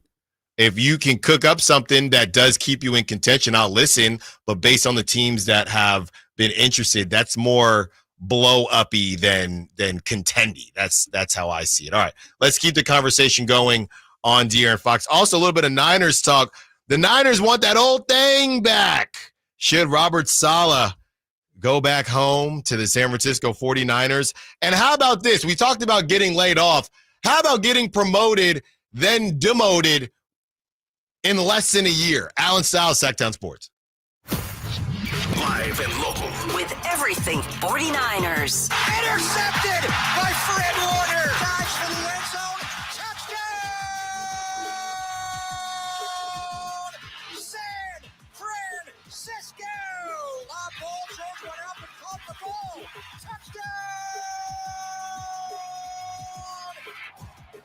The 49ers play on Sacktown Sports 1140. You guys got a new Honda?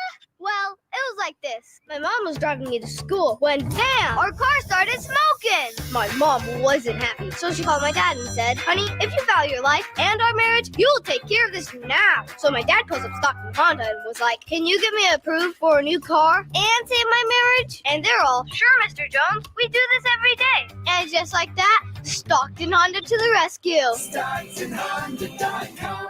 This is a story of the one. As a maintenance specialist for university housing, he knows college students can major in wear and tear. Plus, housing so many students doesn't leave a lot of room to house all the supplies he needs.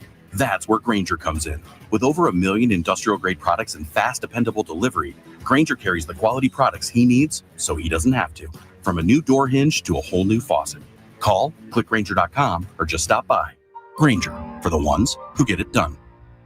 Welcome to Staples. I am so pumped. My business is going to kill it this year. Awesome. How can I help? First, a new computer. With Staples Home and Office Hot Deals, you save big on tech. And new posters. Save on custom printing, too. And, a new chair? A chair. Who has time to sit? Maybe all your new clients? Now you're talking. With Staples Home and Office Hot Deals, you'll find huge savings on custom prints, storage, chairs, and tech. And now save up to $175 off your print order. Exclusions apply. Visit staples.com/print for details. Ends 2/1.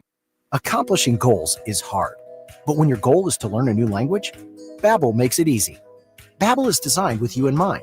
From expert-created lessons to conversational video units and even live classes, you can personalize your Babbel experience to be exactly what you need to really learn a new language more easily. Go ahead, set a goal for yourself. Accomplish it with Babbel. Try Babbel for free. Go to BABBEL.com. That's Babbel.com. If you have unfiled taxes or are in debt to the IRS, this is important news. Did you know the IRS has programs specifically designed to help people struggling with tax debt? Powerful tax assistance programs that can save you thousands if you qualify. No one knows these programs better than the experts at Optima Tax Relief, America's most trusted tax resolution firm, A-rated by the Better Business Bureau. Their award-winning team of tax attorneys and licensed professionals have resolved over $1 billion of tax debt for their clients. One call to Optima can start the process, helping to end your worries about wage garnishment, asset seizure, and other IRS actions. Make sure you're getting the best options to solve your tax problems. Call the experts at Optima today for a free confidential consultation. Call 800-343-6460. 800-343-6460. 800-343-6460. Optima Tax Relief. Some restrictions apply. For complete details, please visit OptimaTaxRelief.com. Oh, could this vintage store be any cuter? Right? And the best part? They accept Discover. Accept Discover? In a little place like this? I don't think so, Jennifer. Oh, yeah, huh? Discover's accepted where I like to shop. Come on, baby, get with the times. Right. So we shouldn't get the parachute pants? These are making a comeback. I think. Discover is accepted at 99% of places that take credit cards nationwide. Based on the February 2024 Nielsen report. Get in the zone, AutoZone. Welcome to AutoZone. What are you working on today? Thinking about gas mileage? You know, changing your oil with a full synthetic oil like Mobil 1 can help your engine get more miles. Right now, you can get 5 quarts with an STP extended life oil filter for only $38.99. Get started on your next job today with the parts you need when you need them at AutoZone or AutoZone.com. Get in the zone, AutoZone. Restrictions apply. It's taste on a whole new level at Sky River Casino. With 18 elevated restaurants, bars, and lounge destinations that include SR Prime Steakhouse, 32 Brews, Dragon Boat, and The Market. Just minutes from Sacramento, right off Highway 99 in Elk Grove. Join in the fun and experience the height of hospitality. Sky's the limit at Sky River Casino. Visit skyriver.com today. Gambling problem? Call 1-800-GAMBLER. Listen for the Toyota Tahoe Report every Thursday, Friday, and Saturday with Johnny Mosley to get the latest weather conditions in Tahoe throughout this snow season. Brought to you by your local Toyota dealers. Toyota, let's go places.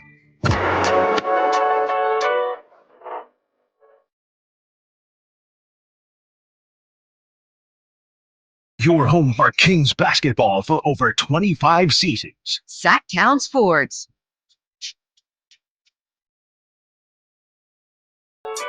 I'm trying to put Kyle on game here.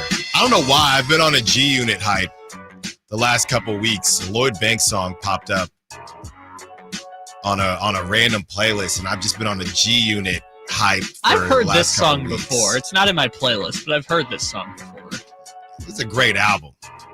They were going to take over the world. Did I have nobody at all? Not a single soul. Allen Stiles. Yeah, I had some G-Unit clothing when I was in 7th, 8th grade. So what? So what? Of course I did. Mm-hmm. My parents did not. Did I dress up as 50 Cent for Halloween in middle school one year because I didn't have my braces yet and I had a little gap in my teeth and I wore a vest as if it were a bulletproof vest? Yeah, I did. I like that. What gives? Who cares? Who cares? I don't know. I think that's kind of cute. I'm not gonna bag on that. Sixth grade you being excited about dressing up like 50 Cent. I mean, that's great. I love that. Did I have 36, 34 jeans on? And I was actually shorter than I am now? Yeah, I did. So what? And they had patches. NBA patches and Negro League patches on them. I looked ridiculous. Even when it wasn't Halloween. But I was popping them things. Allen Stiles Show. Taking you up to 2 p.m. Then going to hand you over to Kyle Draper, his ice cream, Whitey Gleason, Jay Johnson, the Drive Guys, starting at 2 p.m. I saw this text as the De'Aaron Fox conversation. You know, that's always going to get a lot of people talking. And 916-339-1140. If you want to be a part of the show, be a part of the conversation. 916 is saying this. De'Aaron Fox is a Ferrari with a check engine light. You don't want to give up, but it's not taking you anywhere. It hasn't for 8 years.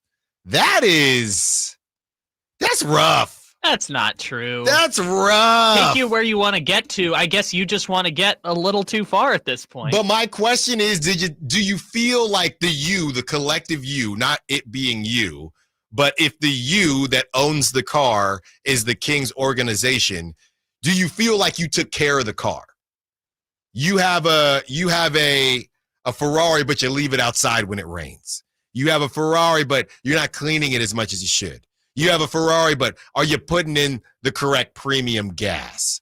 If that's the comparison we want to use, 916, and I don't think it's a horrible one if that's your opinion, but do you feel like the owner took care of that Ferrari, gave the Ferrari what it needed to ride? Because I don't know that the owner did. And the owner is in the Kings organization. I don't know if the owner gave it premium gas, might have been Sabonis later on, but was it too late? Was it too late? So I don't think that's a terrible, if that's how you feel, I don't think that's a terrible comparison, but I don't know if the owner of the Ferrari took care of it the way that you needed to take care of it. I don't think so. I think it's a slippery slope there because there's also exit ramps. See what I did there? Exit ramps you can get to before just getting rid of the Ferrari, right? If I'm ever lucky enough to own a Ferrari one day, I don't think I'm ever getting rid of it. Maybe when I'm old and I'm just like, we're setting up our we're setting up our will and our estate. Maybe it's time to get rid of it, but I would want to just keep the Ferrari and preserve it and then maybe eventually trade it in for a nice car. But I don't think that getting rid of it is immediately the right option there. And with De'Aaron Fox, which I think is a different situation, De'Aaron Fox is going to have his jersey retired by the Sacramento Kings. He has held up his end of the bargain. Even if he doesn't get to the championship like maybe some people hoped, he has held up his end of the bargain. 916 says, can we stop with the Fox talk? He's our superstar. Why we keep talking about him going? He's here and playing his butt off, and Monk isn't even close to his level. Let's just talk about how bad we want him to stay forever. Fox, feel the love, buddy. That's from Folsom Mike. Well, Folsom Mike, I think that's because some people don't necessarily want De'Aaron Fox here forever, right? I mean, and that's their prerogative. I think if collectively everybody wanted De'Aaron Fox, these conversations wouldn't come up. You know, we talk about De'Aaron Fox, and some people want him to stay. Some people feel like he did get enough, right? The owner did give him premium gas, and the owner did enough. And it is time to see what else is out there. I've always said this, no matter how hard I've been on De'Aaron Fox, and I have been hard on him, based on the market that Sacramento is, you cannot willingly move off of De'Aaron Fox. If you don't feel like you want to sell the house for De'Aaron Fox, we have all these insurance and 401k comparisons now. I'm going to get another gray hair. Now, if you feel like you don't want to sell the house or your 401k, whatever, to keep the Ferrari, that's fine too. But I think that you have to do something to attempt to keep him. I don't think the Kings should have more than, I don't know. I don't think anybody is untouchable, right? But if I were the Kings, I'm not moving De'Aaron Fox. And as far as who is untouchable, if I'm trying to keep De'Aaron Fox, as far as who is untouchable, the list is Domantas Sabonis, and that's the end of the list. That's the end of the list for me, based on what is available. I'm not saying I'm willingly moving Keegan. I'm not saying Malik Monk is untouchable too. So Malik Monk, Domantas Sabonis, and De'Aaron Fox, if I'm trying to keep De'Aaron Fox. I'm not saying that I wouldn't entertain conversations. And I'm not saying I wouldn't entertain conversations for De'Aaron Fox if they were good enough. I just don't think they will be for a 28-year-old Domantas Sabonis and a 35-year-old DeMar DeRozan. But if I'm trying to keep De'Aaron Fox, my untouchables, Domantas Sabonis, Malik Monk, that is the end of the list. It's the end of the list, man. I don't know if it's tough because each trade sends the franchise in a completely different direction. And so in my mind, I'm weighing that with what direction do I think is best for the Sacramento Kings franchise, and is the best option even on the table, right? Mm-hmm. The best option in the short term, I'm pretty sure, for the Sacramento Kings is to extend De'Aaron Fox on a max contract, and maybe 2 or 3 years from now, we come back and say, hey, Fox and Sabonis have been together for 5 years, hasn't gotten past the second round of the playoffs, although the Beam Team season, they were basically 1 game away from the conference finals because they would have beat the Lakers. I don't even like doing that, but continue. Even if they never get back that close, theoretically say 1 game away from the conference finals, maybe in 5 years they come back, or after 5 years they come back and we're having a different conversation. But if De'Aaron Fox breaks up with the Kings have to pivot, and I just don't think that pivot is going to be instantaneously what they're looking for, the best option. Yeah, I don't either, but we'll see when more conversations come out if there's a path. I just don't personally see one right now, especially with Miami now dealing with this Jimmy Butler drama garbage as well. So that's just what it is. 916 says, if you don't sell your Ferrari now, there's a really good chance it could be repossessed in the next year or two. Does that sound better? I love how we're continuing with this, with De'Aaron Fox Ferrari thing. That's true, because the repossess would be De'Aaron leaving, right? Somebody's taking your car.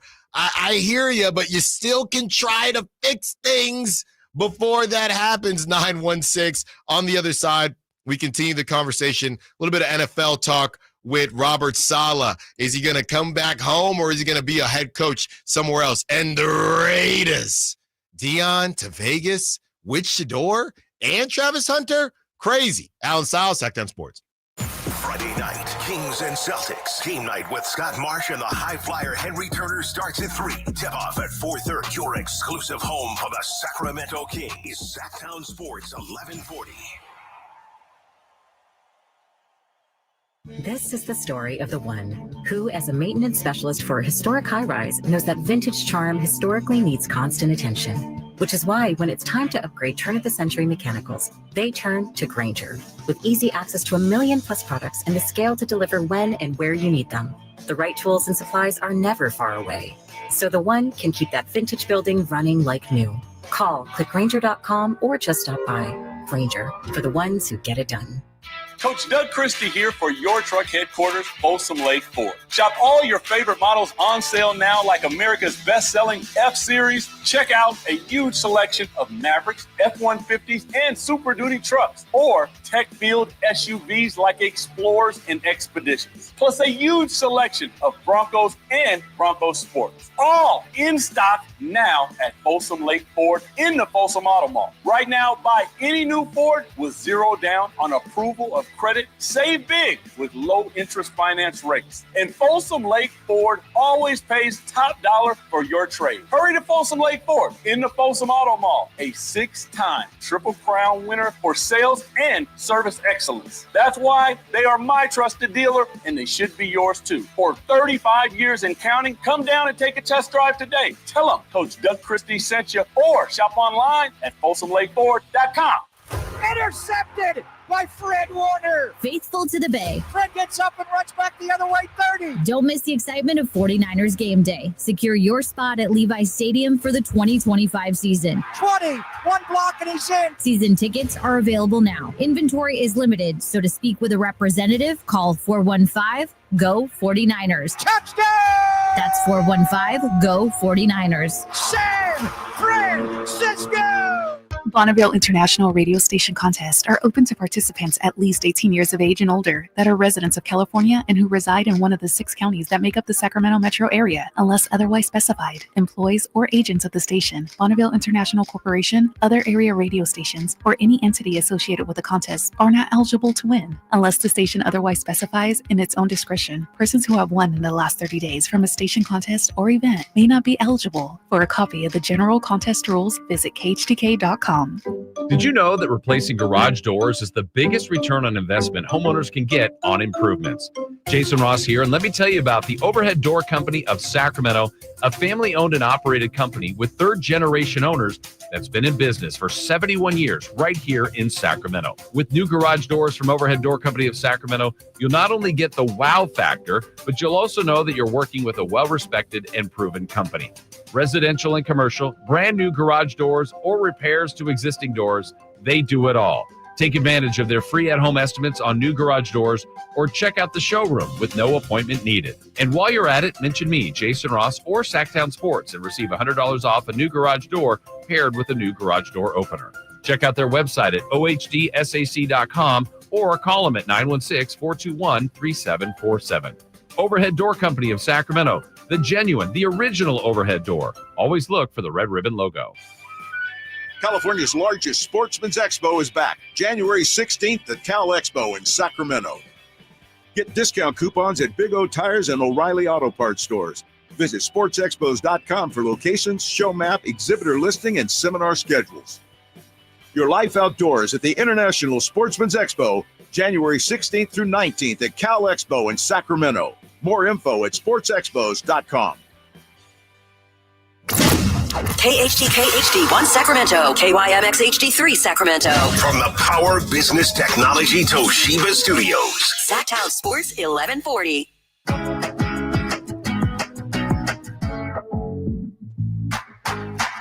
Your flagship station for the Beam Team, Sacktown Sports.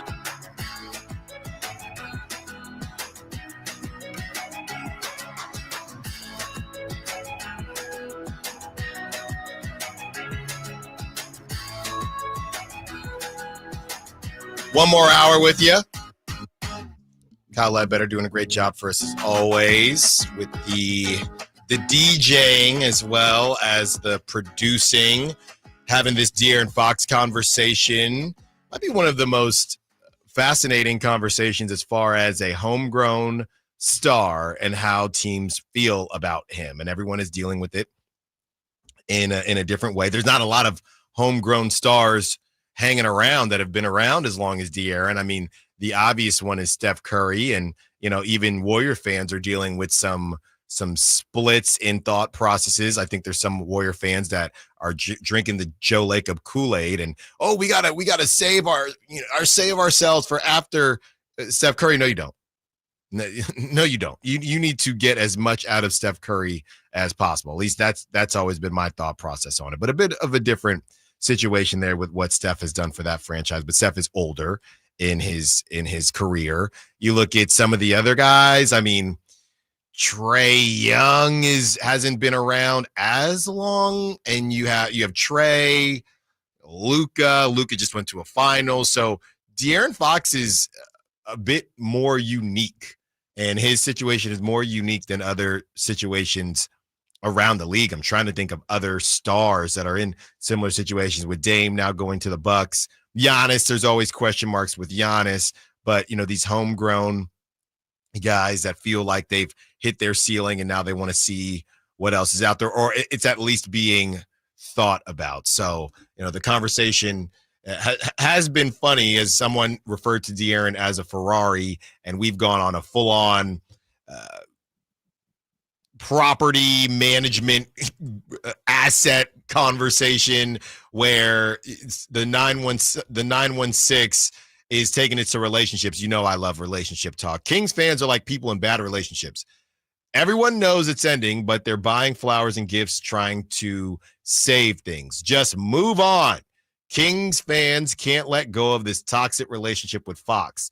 The grass may be greener, with greener in quotes, and then 916 says Jalen Green. Where is this toxic conversation or toxic relationship happening, 916? I don't see it.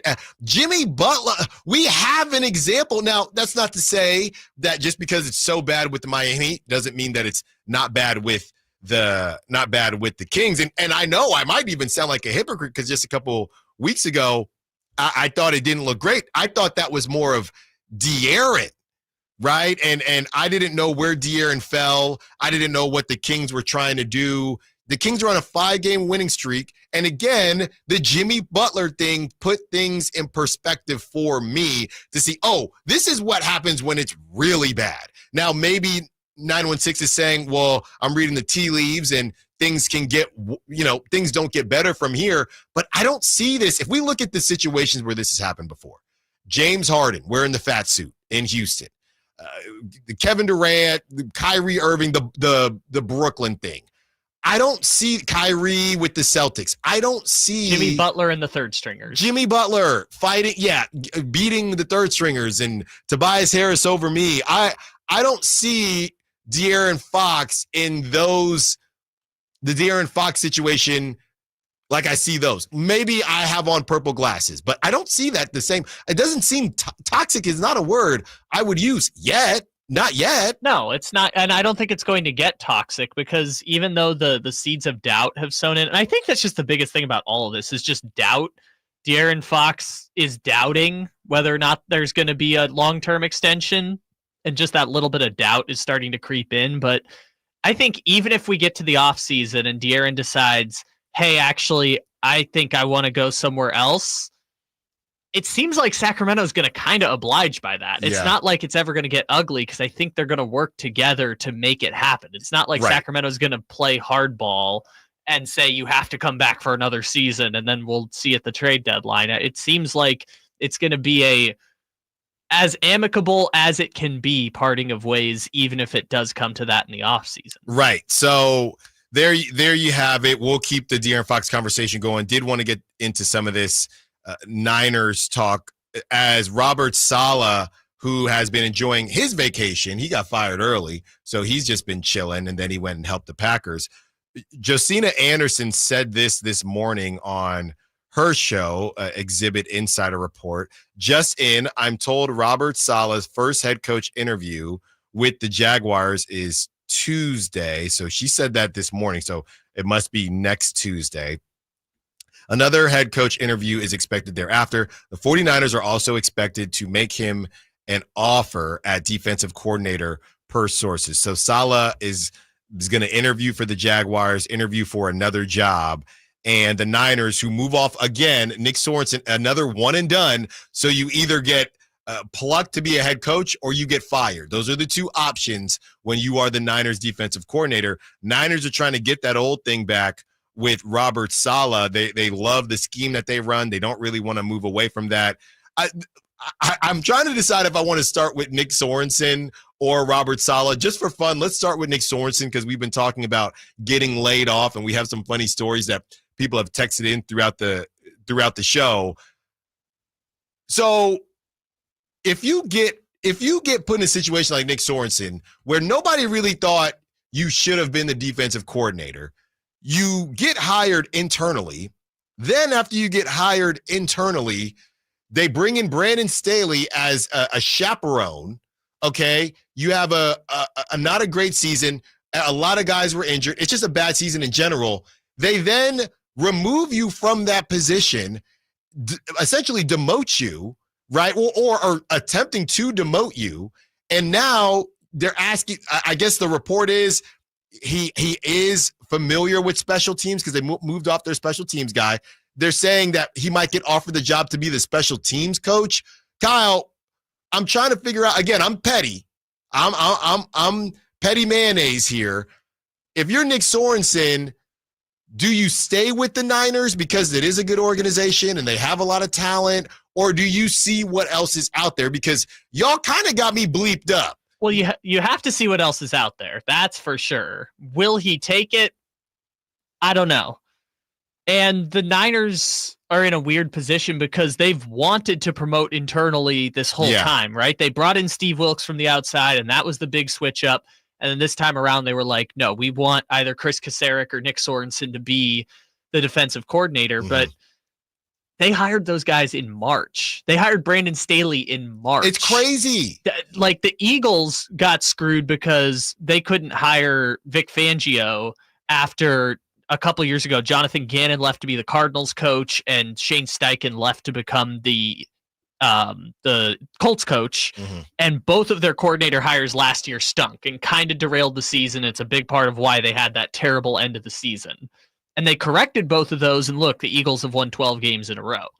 The Niners are kind of in that same position, right? They fired their coordinator after the Super Bowl. There was nobody available, and so they promoted Nick Sorensen and hired Staley, who was probably going to take a year off from coaching, if not for getting a call in March on it. So this was always a temporary solution in the first place, and I'm not surprised even the slightest that they made the move. But I if I'm Sorensen, I'm hitting up D'Amico.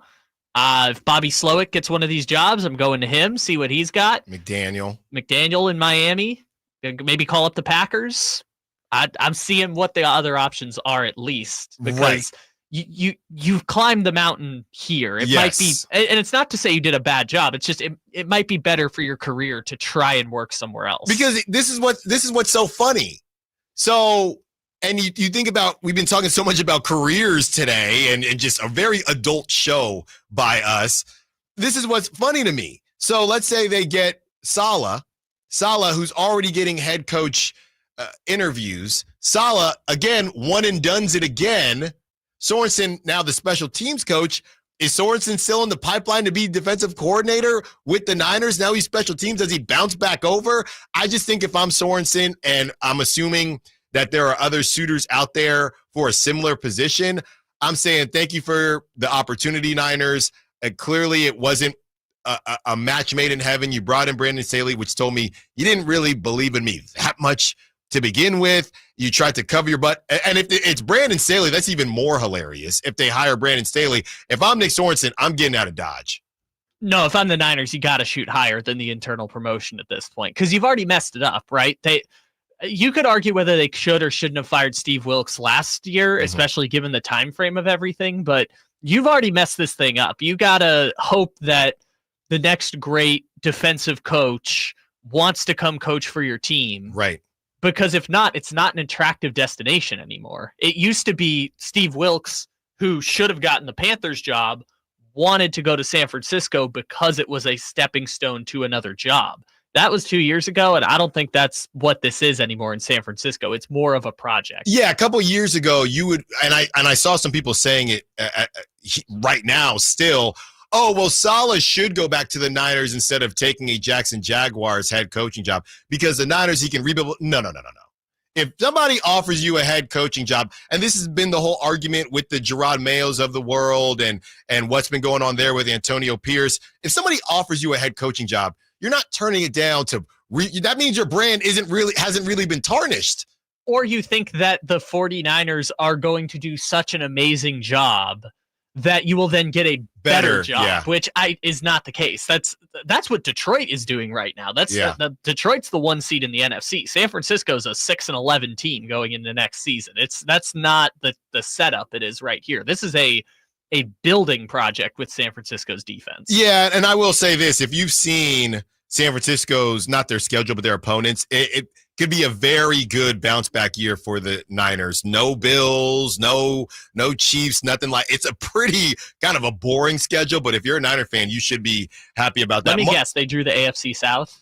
I got to double. All I know is there was no Chiefs, there was no Bills. Yeah, they probably drew the AFC South. Well, I know they play when they play the Bucks. They play the Bucks every dang season. Mark, we see you. We will get to you on the other side, continuing NFL talk, Fox talk, and Shador and Dion to Vegas. Allen Stiles Show, Sacktown Sports. All guests and callers join us from the Folsom Lake Honda Hotline. Folsom Lake Honda, your one-stop Honda shop. Friday night, Kings and Celtics. Game night with Scott Marsh and the high flyer Henry Turner starts at 3. Tip-off at 4:30. Your exclusive home for the Sacramento Kings is Sacktown Sports 1140.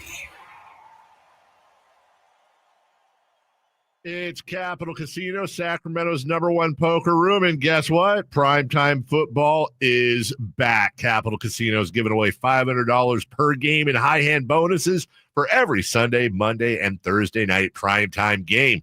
As always, offering the best food, the best service, and the best action with the most variety of games in the region, conveniently located in downtown Sacramento. So check them out, Capital Casino, and always remember to gamble responsibly. 1-800-GAMBLER.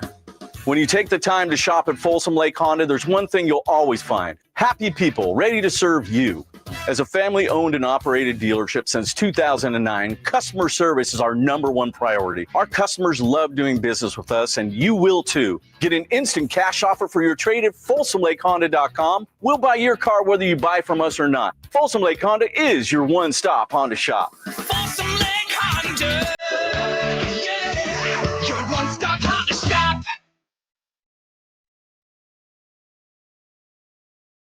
Your home for Kings basketball for over 25 seasons. Sacktown Sports.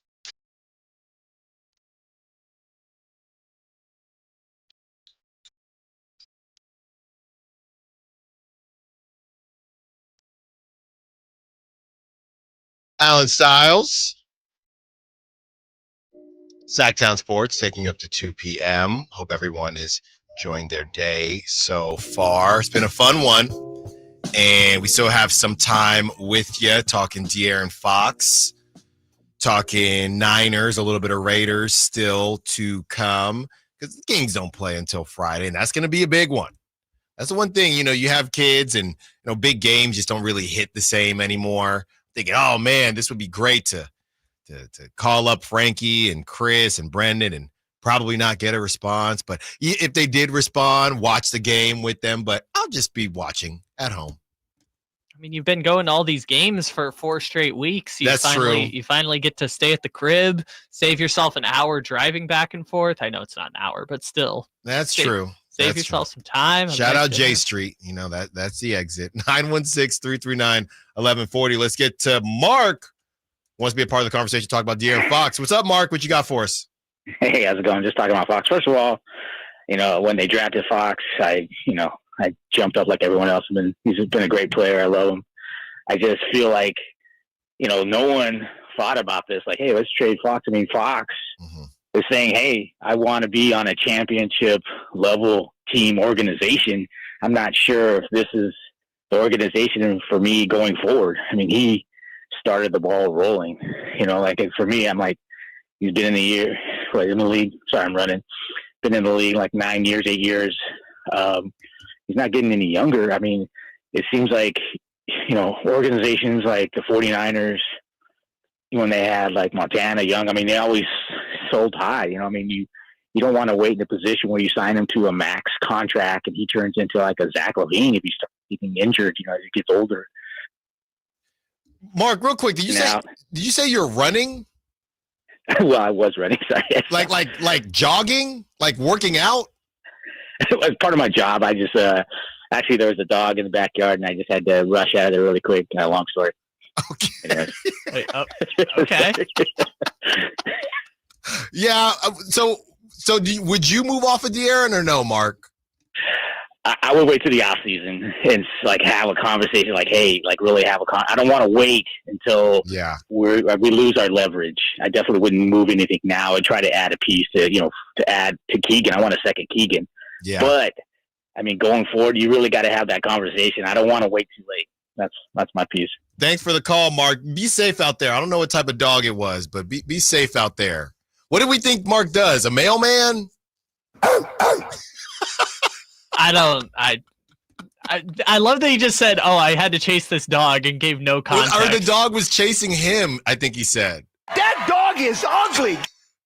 Because he said he was running. I thought he was working out and just listening while he was working out. Hey, I'm a motivational speaker. Cool. Okay, I'm gonna say one of those like professional dog walker people, like I forgot what. Said long story. I really wanted to know the story. Yeah, I know. We got time.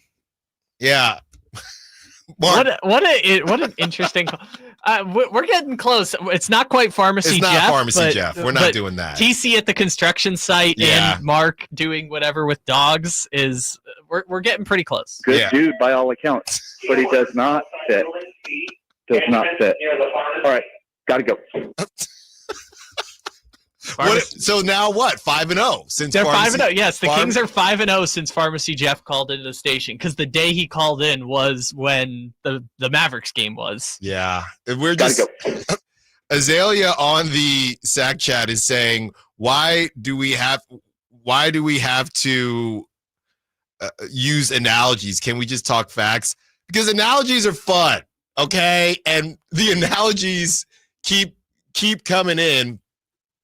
And this one is 916 says, if Fox is a bad Ferrari, nobody said Fox was a bad Ferrari. This is getting a little bit too detailed now with these analogies. If Fox is a bad Ferrari, Halliburton is a Tesla that sold for cheap and appreciated in value. This is ridiculous. This is getting ridiculous now. Now we're talking about appreciating in value. Why did the Tesla sell for cheap? I'm getting confused. Even myself, and I'm the analogy guy, I'm getting confused now. Yeah, I don't like this analogy very much either, because conflating the cars is tough, but I don't know, dude. I guess it's just part of it is the Fox situation isn't changing. We're not gonna have any development on the Fox front until July. So what, do we have to spend 6 months saying different versions of the same thing over and over again? More analogies. We have so many more analogies to get to. We have an update from Mark on the text line.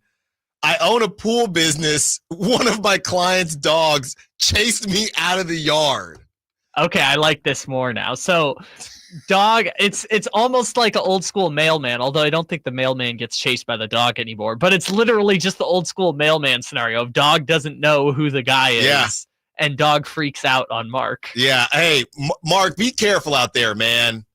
Cleaning pools in the winter. You got to be careful out there, Mark. That was great. Yeah. I also loved it because Mark was on the line with us for like 15 minutes. So I'm disappointed now because there's a small chance we could have gotten Mark mid-escape on the phone line if we had thrown to him at exactly the right time. We were doing Niner talk. That was the problem. Mark, be careful, man. There's a small chance we could have gotten Mark while the dog is doing its whole dog thing in the background.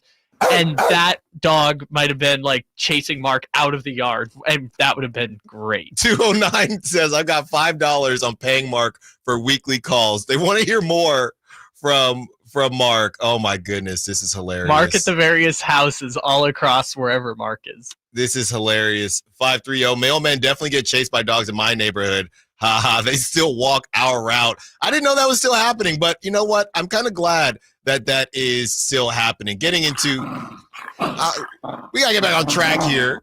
530, or excuse me, the 530 says, does the league value Fox as much as Kings fans do? I don't think so. I actually disagree with you, 530.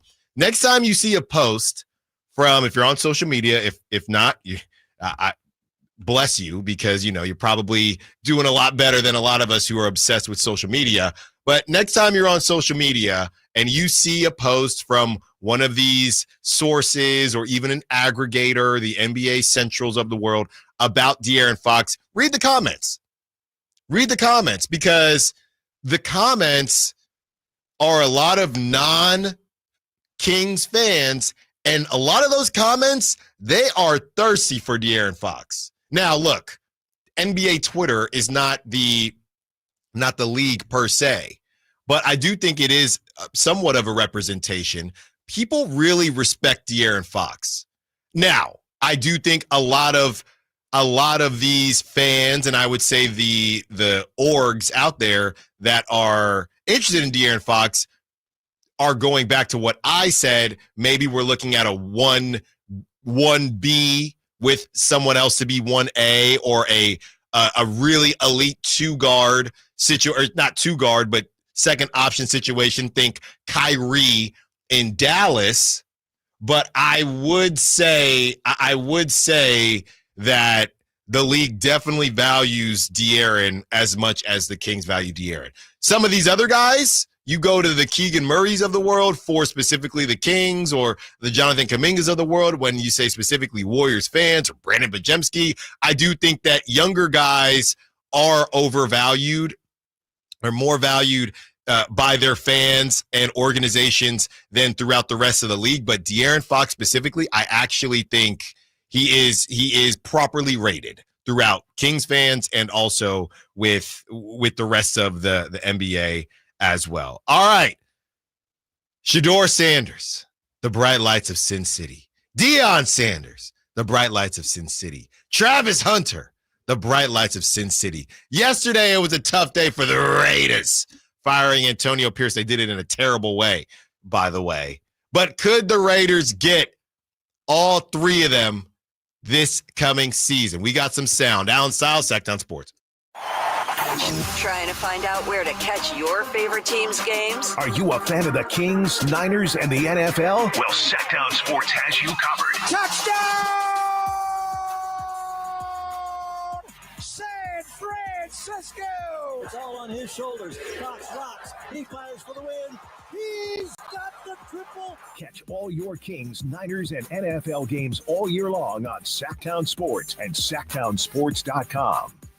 The new year is upon us with promises of new beginnings and new adventures, but don't let 2024 slip away without savoring the memories made with family and friends.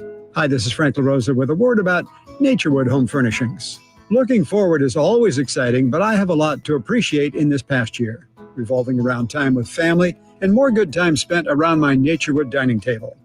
Watching my grandson with his first bite of birthday cake was priceless, and reminds me that new life is the perfect balance between yesterday and today. Greet the new year with a visit to Naturewood Home Furnishings during their annual New Year's sale going on now, including all the fine furniture and accessories in every department. How about a new style for the new year? Find that perfect piece of furniture that's new today and filled with future memories for tomorrow. The memories you make with your family will stay with you forever. Naturewood Home Furnishings, off Highway 50 at Hazel. Look for the water wheel. It's a myth to think you don't play golf well enough to get fitted for golf clubs. The professionals at the Hagen Oaks Player Performance Studio would argue that playing the game with golf clubs properly fitted to your body and swing characteristics is the best way to improve your game and have more fun on the golf course. With a professional staff of fitters, all the major brands of equipment, and cutting-edge technology featuring TrackMan, the indoor-outdoor Hagen Oaks Player Performance Studio is worth a look. See for yourself, Fulton Avenue at the Cap City Freeway. Schedule your fitting at 916-808-2531, 808-2531. Sacramento's premier country music festival, Country in the Park, is coming back May 16th and 17th at Cal Expo with Bailey Zimmerman, Billy Currington, Cole Wetzel, Nate Smith,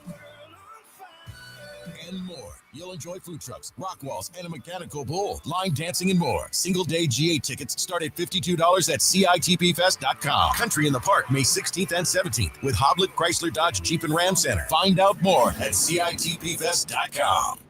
This year, resolve to save on the all-new 2025 Silverado at Maida Chevy with $8,000 off MSRP after rebates on over 30 new half-ton Silverado LT and RST after rebates. And Maida Chevy has one of the largest selections of new 2025 Silverados in the Sacramento area. $8,000 off new 2025 Silverado at Maida Chevy. Now that's big, huge. See them all at MaidaChevy.com. Together, let's drive. Not available with special financing, leases, and other offers based on 2011 or newer Chevrolet.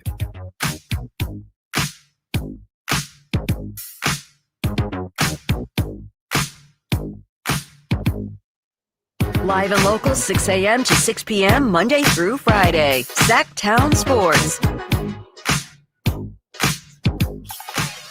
These analogies are just getting out of control. 916 says, Allen Stiles with you. Allen Stiles Show. Kyle Ledbetter doing his thing. 30 more minutes with you. Handing you over to the drive, guys.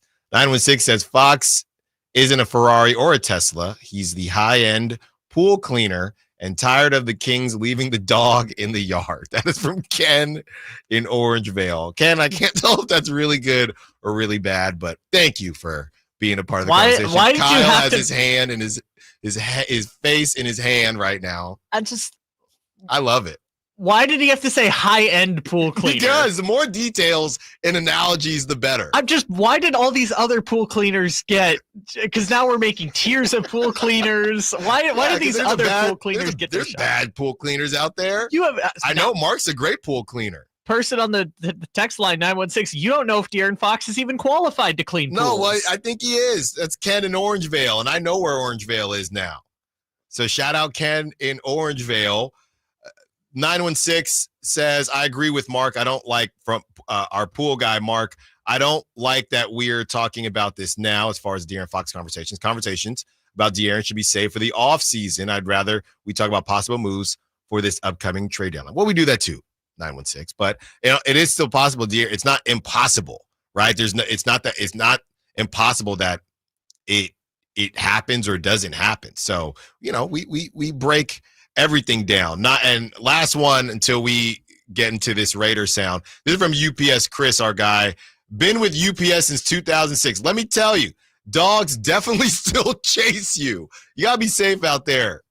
UPS Chris. You know what? I redact my statement. I have until the end of the show to redact a statement. I redact my statement that dogs don't chase the mailman anymore. I just thought that was like an old joke from the Flintstones or whatever, that the dog chases the mailman or whatever, but I redact my statement. It's real. I've never seen it. But you see stuff in TV and on movies and you wonder, is that real or not? But it seems like I've never seen it. I know my dad worked for the post office for years. That's where he retired from. He never delivered mail, but he did have buddies that told stories. You gotta get in that little truck, that little whip, and you need to be out. Just a quick side note. Have you seen those FedEx commercials where they talk about the crazy stories of delivery drivers and stuff? Like the guy who fought a snake during a delivery. Anyways, I just thought of that vibe when you were talking about your dad. It's like all these people have their stories, but how do you ever know what actually happened? Well, my dad telling me he had the stories from his buddies who did deliver the mail. Well, the Raiders are hoping that their next coach can deliver them some W's. Antonio Pierce and his puffy starter jacket and his Raider Nation cigars are gone, but who's next? Now, before we get into this Nick Wright sound, who is just like Kyle, a Chiefs fan, this was from Dove Kleiman, who posted, obviously Tom Pelissero is per Tom Pelissero, but Dove went ahead and reposted it as he does. And this says that Tom Brady reached out to Bill Belichick to see if he would reconsider his move to college football to potentially coach the Raiders. Multiple NFL teams have also inquired about Bill Belichick, which is so funny. All Bill had to do is show up on the Manning cast and be I guess change his image a little bit. And, I'm not going to talk about his dating life, his love life, but, just show who he is more and take a break from coaching. And now all these organizations and teams want Bill. Nobody wanted Bill last season. No, people said, I don't want to interview Bill. And now all of a sudden, multiple teams, including the Raiders, are looking at Bill Belichick. And if you read the story from Seth Wickersham after Belichick took the North Carolina job, part of it was Belichick wanted to say bleep you to the NFL, but also he wasn't confident that he was going to get an NFL job. Yeah. And part of the reason he took the Carolina job is he didn't think teams were going to, he was kind of testing the waters and teams weren't really, he didn't think going to reach out to him. So all it takes is a year removed for people and for teams to say, oh, wait, actually, maybe Bill Belichick is a good coach. And if North Carolina wants him, now we want him too. That's just kind of how it goes. So now that the Raiders most likely will not be getting Bill Belichick. Where else should they look? Well, Nick Wright from FS1 had this to say about the possibility of Shedeur Sanders and Deion Sanders going to Vegas, Deion being the coach, of course, doing what they did at Jackson State and then at Colorado, and whether or not it would be a good idea. Here it is. And you're surveying your divisional landscape. You're like, okay, well, there's the Chiefs. They have Andy Reid and Patrick Mahomes. That's tough to deal with. And there's the Chargers, who have Jim Harbaugh, who I just think objectively is one of the absolute best football coaches, I'll go and say it, of my lifetime. I know he hadn't won a Super Bowl, but as far as his ability to win on multiple levels in multiple situations, even if he doesn't stay that long, I think he's a great coach.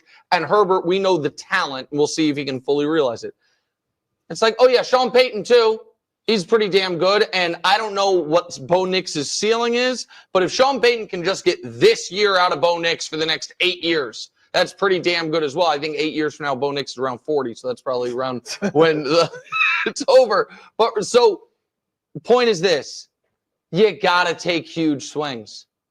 You're like, so I don't know that I believe in Shedeur as a top 5 pick. I'm not certain of that. I think there's real pluses and minuses, and I don't know if what makes Deion so special as a college coach would work in the pros. He's not really recruiting the way there is in college, and it's more about just how much money you paying me, which maybe college to a degree is now too.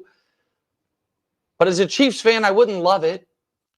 That is Nick Wright on the possibility of Deion Sanders, and they got to find a way to get Shedeur Sanders. Yeah, Shedeur has been everywhere on draft boards. The Raiders have the 6th pick in the draft, and whether or not it would work. Look, I spent a lot of time yesterday talking about my Raiders fandom and how it's been tough. There's only 2 ways this thing ends, right? It's either a smashing success or a complete and utter disaster. And one thing that I feel like we know, or we've seen with the Deion Sanders thing, is that it's a lot of short bursts of success. Like, I don't know that Deion is built to be at Colorado for 10 years and do the Nick Saban thing. He was only at Jackson State for a couple years. I don't know that I just think that is working with Doug Christie. NFL's a bit of a different beast. The motivational thing, and again, not to take anything away from Deion's football acumen, but the motivational thing, how does it hit with NFL players, and how does it hit for a longer period of time? I think if you do want to do this, you're probably looking at 5 years at most, 3 to 5 years before the super positive kind of approach maybe gets old with some players. I think it's 3 to 5 years, and you hope it's just a complete home run. And if not, it'll be a complete disaster. But to Nick Wright's point, your division is not getting easier. The Chargers aren't really chargering anymore. They're going to just wait. Well, they're in the playoffs. All right, hold on. They're in the playoffs. That does not stop the Chargers from doing Charger things. It is still a spot. A couple years ago, the Chargers were a team that the Raiders could actually count as a W. That is not the case anymore. You have the Chiefs, who are the Chiefs, and you have the Broncos, who kind of were another team that, if you're a Raider fan, you said, okay, we got the Chargers this week, we got a chance. We got the Broncos this week, we got a chance. And it's in the division. That's always going to be great. Those 2 teams are now good. And unfortunately, it looks like the Broncos may have found a quarterback in Bo Nix. So it might not work out, but what do you have to lose anyway if you're the Raiders? That's kind of where I'm at with it. It might be a disaster, but you're already getting laughed at anyway. Yeah, they might as well try, because it's better than Jimmy Garoppolo and Josh McDaniel, right? That one was terrible and boring. I still can't believe that happened. And I don't know if I can't believe that happened, more so that I can't believe they went to Gardner Minshew after that happening. Yeah, and they didn't draft Michael Penix or Bo Nix or do anything like that. You know my philosophy on this. I don't think there's anything the Raiders can do for the next 5 years that will get them to catch Kansas City. It's just they're so far behind the 8 ball at this point, but they're going to draft a quarterback, if not this year, then next year. So whoever they bring in is going to get a chance to develop their own quarterback. I don't know if it's Shedeur Sanders. I don't know if it's one of the Nussmeyers or guys in the 2026 draft class, but whoever it is, they're going to get a chance to try and turn the Raiders around, and whoever the coach is will probably be defined by that quarterback. So I would not entertain this option at all. That would be a truly terrible decision by the Raiders. But the Raiders have made a lot of terrible decisions, so what do I know? I would do it because why not? Why not? Hey, you didn't have a problem firing Antonio Pierce after one full season. So bring in Dion. If you don't like it, just keep firing him, keep paying coaches. Yeah, but that's going to be harder when you have his son as the quarterback. Hey, no, who cares? Just bring people in, fire them, and figure it out later. The reason I wouldn't do it is this is a giant rebuild project for the Raiders that they're about to undertake. This is a multi-year rebuild for the Raiders. Take a coach. Dion turned around Colorado. Take a coach that's coached in the NFL before. That's my thought. No. Just let's take a coach who is okay. Hold on, because it sounds like the Cowboys are not making Mike McCarthy available. Okay, if you're the Las Vegas Raiders, would you rather take Mike McCarthy if he was available or Deion Sanders? Dude, I would rather take Doug Peterson. No. There are better options than both of them, by the way. No, but that's my point. You said a veteran coach. You're taking Mike McCarthy or you're taking Deion Sanders. I did not say a veteran coach. I said a coach that has coached in the NFL before. Answer the question. Mike McCarthy or Deion Sanders? It's Mike McCarthy. No. Yes. That's insane. Even worse if it's his kid. No. If his kid is the quarterback, that's even worse. I'm taking Deion. And if it don't work, it don't work. Travis Hunter is a big part of their success, too. I hope we don't skip past that part. Yeah, bring Travis. We can find a way to get Travis. They can't. They literally can't. Well, if they had lost enough games, Antonio Pierce on the way out. All right, we're not on the way out, but Whitey Gleason is on the way in for a little bit of crosstalk. Allen Stiles, Sacktown Sports. On the move? Got somewhere to be? Take Sacramento Kings basketball with you. The Sacktown Sports app will let you stay connected to your passion. Never miss a moment of Sacramento Kings basketball with the Sacktown Sports app. Hi, this is Greg Papa. Disasters hit every day. If your home, business, or building has suffered from any disaster, SunPoint Public Adjusters can help. SunPoint prepares, presents, and negotiates your claim with the insurance company, working only for you, making sure you get everything you're entitled to and letting their focus be on what's most important, your family or your business. Call SunPoint today at 888-247-7865 or contact us at sunpoint.us. SunPoint Public Adjusters, the gold standard in public adjusting. License number 2N14884. When an overwhelmed injury victim calls Ashton or Price, we immediately remove their legal burden and introduce them to the very best medical care in the region. They focus on their health and we handle all the rest. When they reach the end of their medical journey and are reunited with happiness and hope, we unleash our decades of legal experience to obtain maximum compensation. We are real, local, experienced litigators and snappy dressers too. Consultation's free and there's never a fee until we win. Remember, for the best advice, don't think twice. Call Ashton and Price. As a rideshare driver, I love keeping my car smelling fresh and clean. So when I'm driving, I only trust Febreze car vent clips, featuring 3 distinct intensity settings, because it's that little touch that sets me apart. I can turn the intensity down for subtle freshness, or I can turn it up for when I want lots of scent. So whether it's set to low, medium, or high, with Febreze car, I know my car's going to smell amazing. Which keeps my driver rating right where it belongs. Picking up Oscar! Life insurance. Why are you putting it off? Can't afford it? Too much hassle? Think you don't need it? There's lots of excuses for putting off life insurance. But if you weren't there, who would pay the mortgage and other bills? With Ethos, you could be covered in 10 minutes and boom, family protected. Ethos, fast and easy online term life insurance. Up to $2 million in coverage with no medical exam. Some policies as low as $1 a day. Answer a few health questions and get your free quote at getethos.com. That's getethos.com.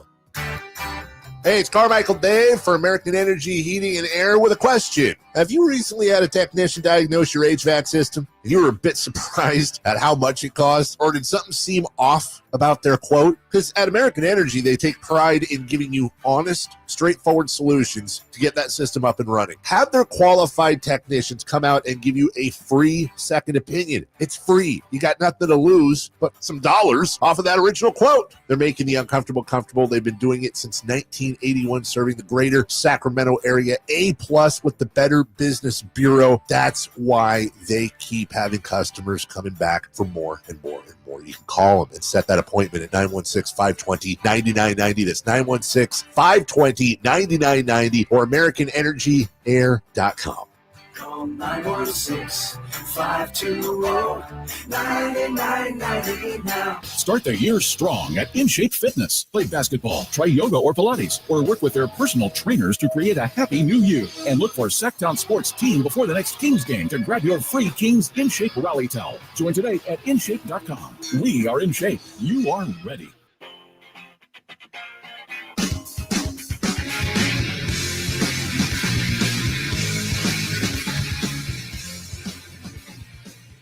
Only station in Sacramento giving you local sports coverage from 6 a.m. to 6 p.m. Monday through Friday. Sacktown Sports.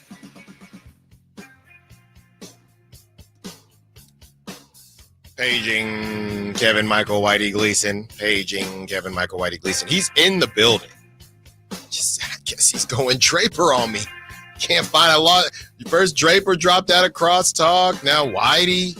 Oh, I think I know the answer today. It's is it ice cream? Are they eating the ice cream? All that ice cream Draper brought in. Wow. Eating the ice cream.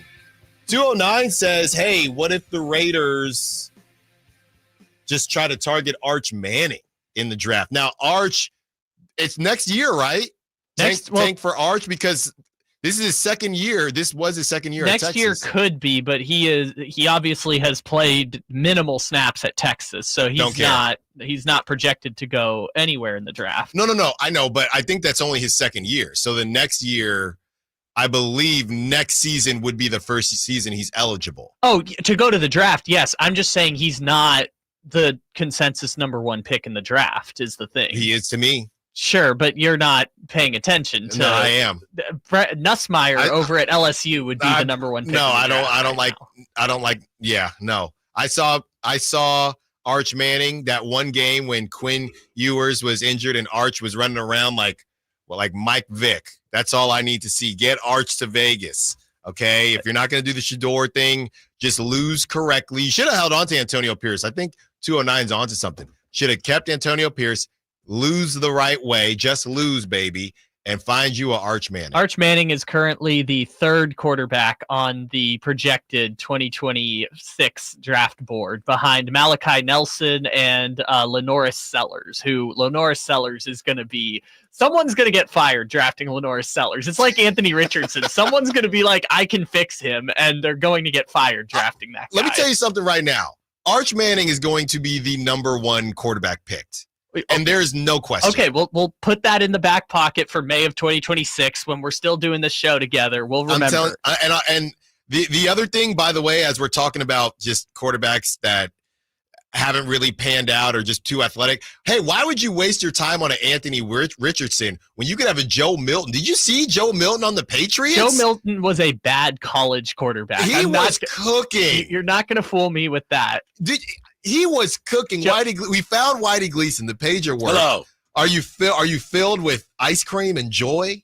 No, I haven't seen any ice cream yet. I've only heard about the ice cream. Is it here? I don't know. Oh, we're all going to find out together. You remember 1:30 Draper time is like 2:15. That's right. Pacific. So we'll that's see about right. that. Yeah. But that's nice of them, and Leatherby's. We'll see. We're looking forward to that. I just can't believe that you guys, but especially you. I'm listening today, driving in, hell bent on driving De'Aaron Fox out of town. What are you talking? I'm not. They should trade him right away. They got to trade him. I never said any of that. Literally driving out of town with all your car puns. No, I never said that. I said the exact opposite.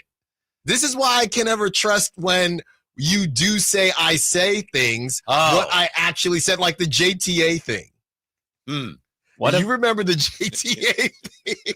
I don't. That was real. See, so here we go. That was real. Whitey claims that I said JTA was better than Harrison Barnes. Yes, I heard you say that. I don't recall saying that. Yeah, you don't recall saying it. I recall you saying it. That's different than you saying, I never said that. I recall you saying it. I don't recall saying that. Hey, Jordan Poole talk. We had some Jordan Poole talk today too, Whitey. We did have some Jordan Poole talk. Whitey, yeah, and I know we were both in the Bay not too long ago. Man, they're do you feel like they're doing Steph dirty at all, or is this just how it goes? I don't know. What are they supposed to do? I mean, they've tried. They just, Kuminga is hurt. They tried. They added guys that they thought were going to help.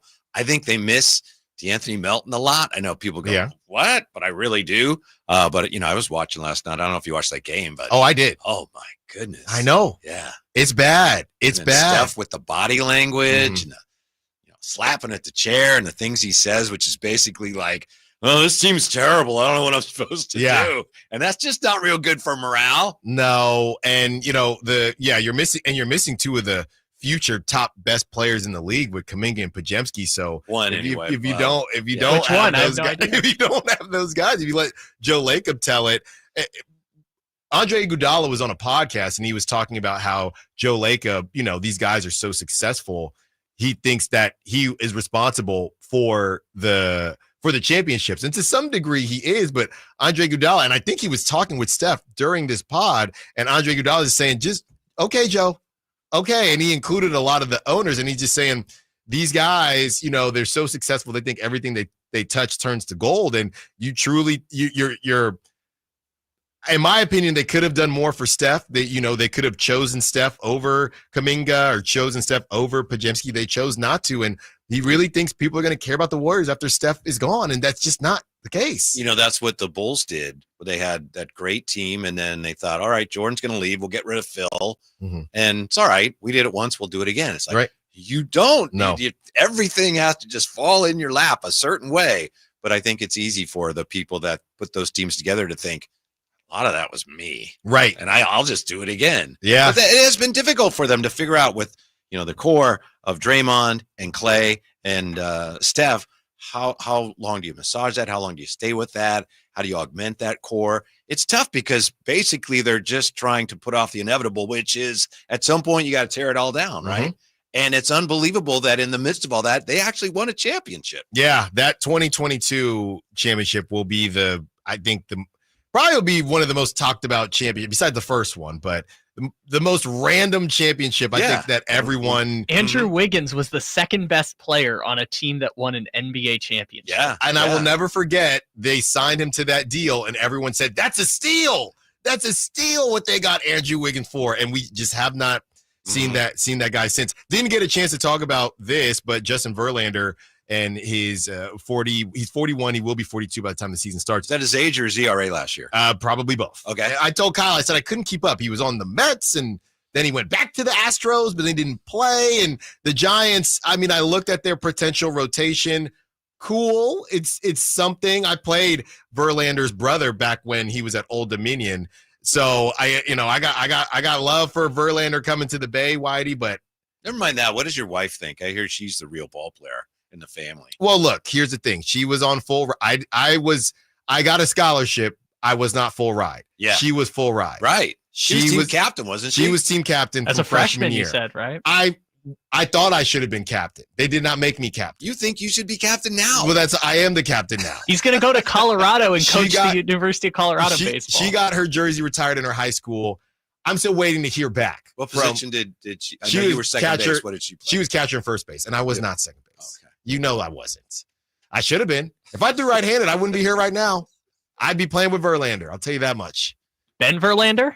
Probably. I'd be on Fox Sports with Ben Verlander.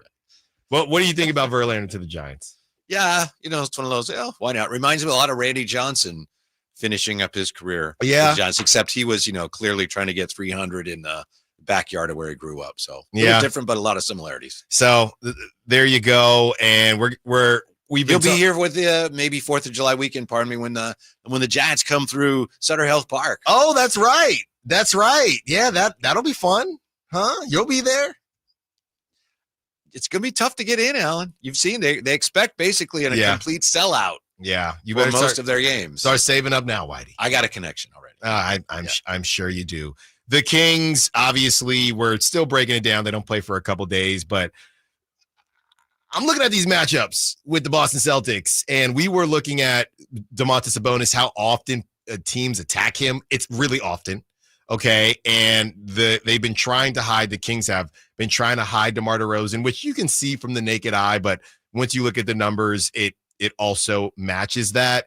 If they're going to start Al Horford as their forward and Kristaps Porzingis is going to be their center, it's got to be a big DeMar DeRozan night. And that's no disrespect to Al Horford, but That's the only advantage I'm seeing. This lineup is ridiculous for the Celtics. Yeah, against most teams that are bigger than the Kings, you hope to counteract that with your 3-point shooting. But Boston's, you're probably not gonna shoot more threes or make more threes than they do. So. No. What's funny is, and we started the show talking about inside the NBA and how some NBA fans have been saying inside the NBA is actually bad for the NBA because all they do is talk trash about the NBA, and Charles Barkley was having some fun with the ridiculous LeBron dunk last night. But what's funny is whenever I see this is what's wrong with this is why the NBA ratings are down, and it's a bunch of teams chucking threes. You know who is the team that's in that highlight majority of the time? It's the Celtics. Yeah, they shoot a lot. It's the Celtics, and they're in some bad clips, but they're, I guess, the number 2 team in the East. They're the defending champ, and maybe that is a sign from what the Celtics, and what the league is looking at right now. But every time I see one of those memes, and it's a gif of just 2 teams bricking, one of those teams is the defending champion Boston Celtics. Is that the problem, Allen? And if so, how do you fix it? I've heard some crazy things, make dunks 3 points, just insanity. The best idea or the weirdest idea I've heard is you allow every team at home can put the 3-point line wherever they want. All right. You know what? As close or as far away as they want. I got a story about that. Just like fences in baseball. So I'm out there and college game, okay? And I don't think the bases were loaded, but I was up full count, okay? I would represent the winning run. Okay? Full count. I don't know if it was just kind of a lollipop curveball, but I read it. And in right field, there was a net, okay? Now, there was a change while I was in college to BB Core bats, and we call them Boo Boo Core because you couldn't hit home runs anymore. So this is the first season with BB Core bats, and get the curveball, I read it, Whitey, sit on it, fire it to the net. I thought I just hit a walk-off home run, the first one of my career. I'm rounding first base, I'm looking up, and my coach at third base is saying, stop, stop, stop. What ended up happening was that he could make the rules. You could change the rules based on the game because it's our home field. He thought the other team would, maybe be taking care of the fence. So he said, no, this game, you got to go over the net. I didn't know. I'm thinking I hit a walk-off. He made me stop at second base. Next guy drives me in, so I was the winning run. But that was my best chance at a walk-off, Whitey. Yeah, but you won the game. What? It's about me, though. I know, and you still, okay. Wow. Walk-off home run? That should have been a walk-off home run. Sounds like you had a big knock there in a key situation. It's not a walk-off home run. All right, I'm about to walk it off here. Thanks again. That, by the way, is nothing like what I was talking about. Well, no, controlling the rules. It's controlling the rules. No, he just wanted to tell the story. I know. I'm going to get some ice cream right now. All right. Thanks to I want to say Kyle Draper, Kyle Ledbetter. Great job as always. Thanks to all the callers, texters, sack chatters. Pool guy Mark, shout out to you. Great story. Until tomorrow, Drive Guys up next. Whitey Gleason, Kyle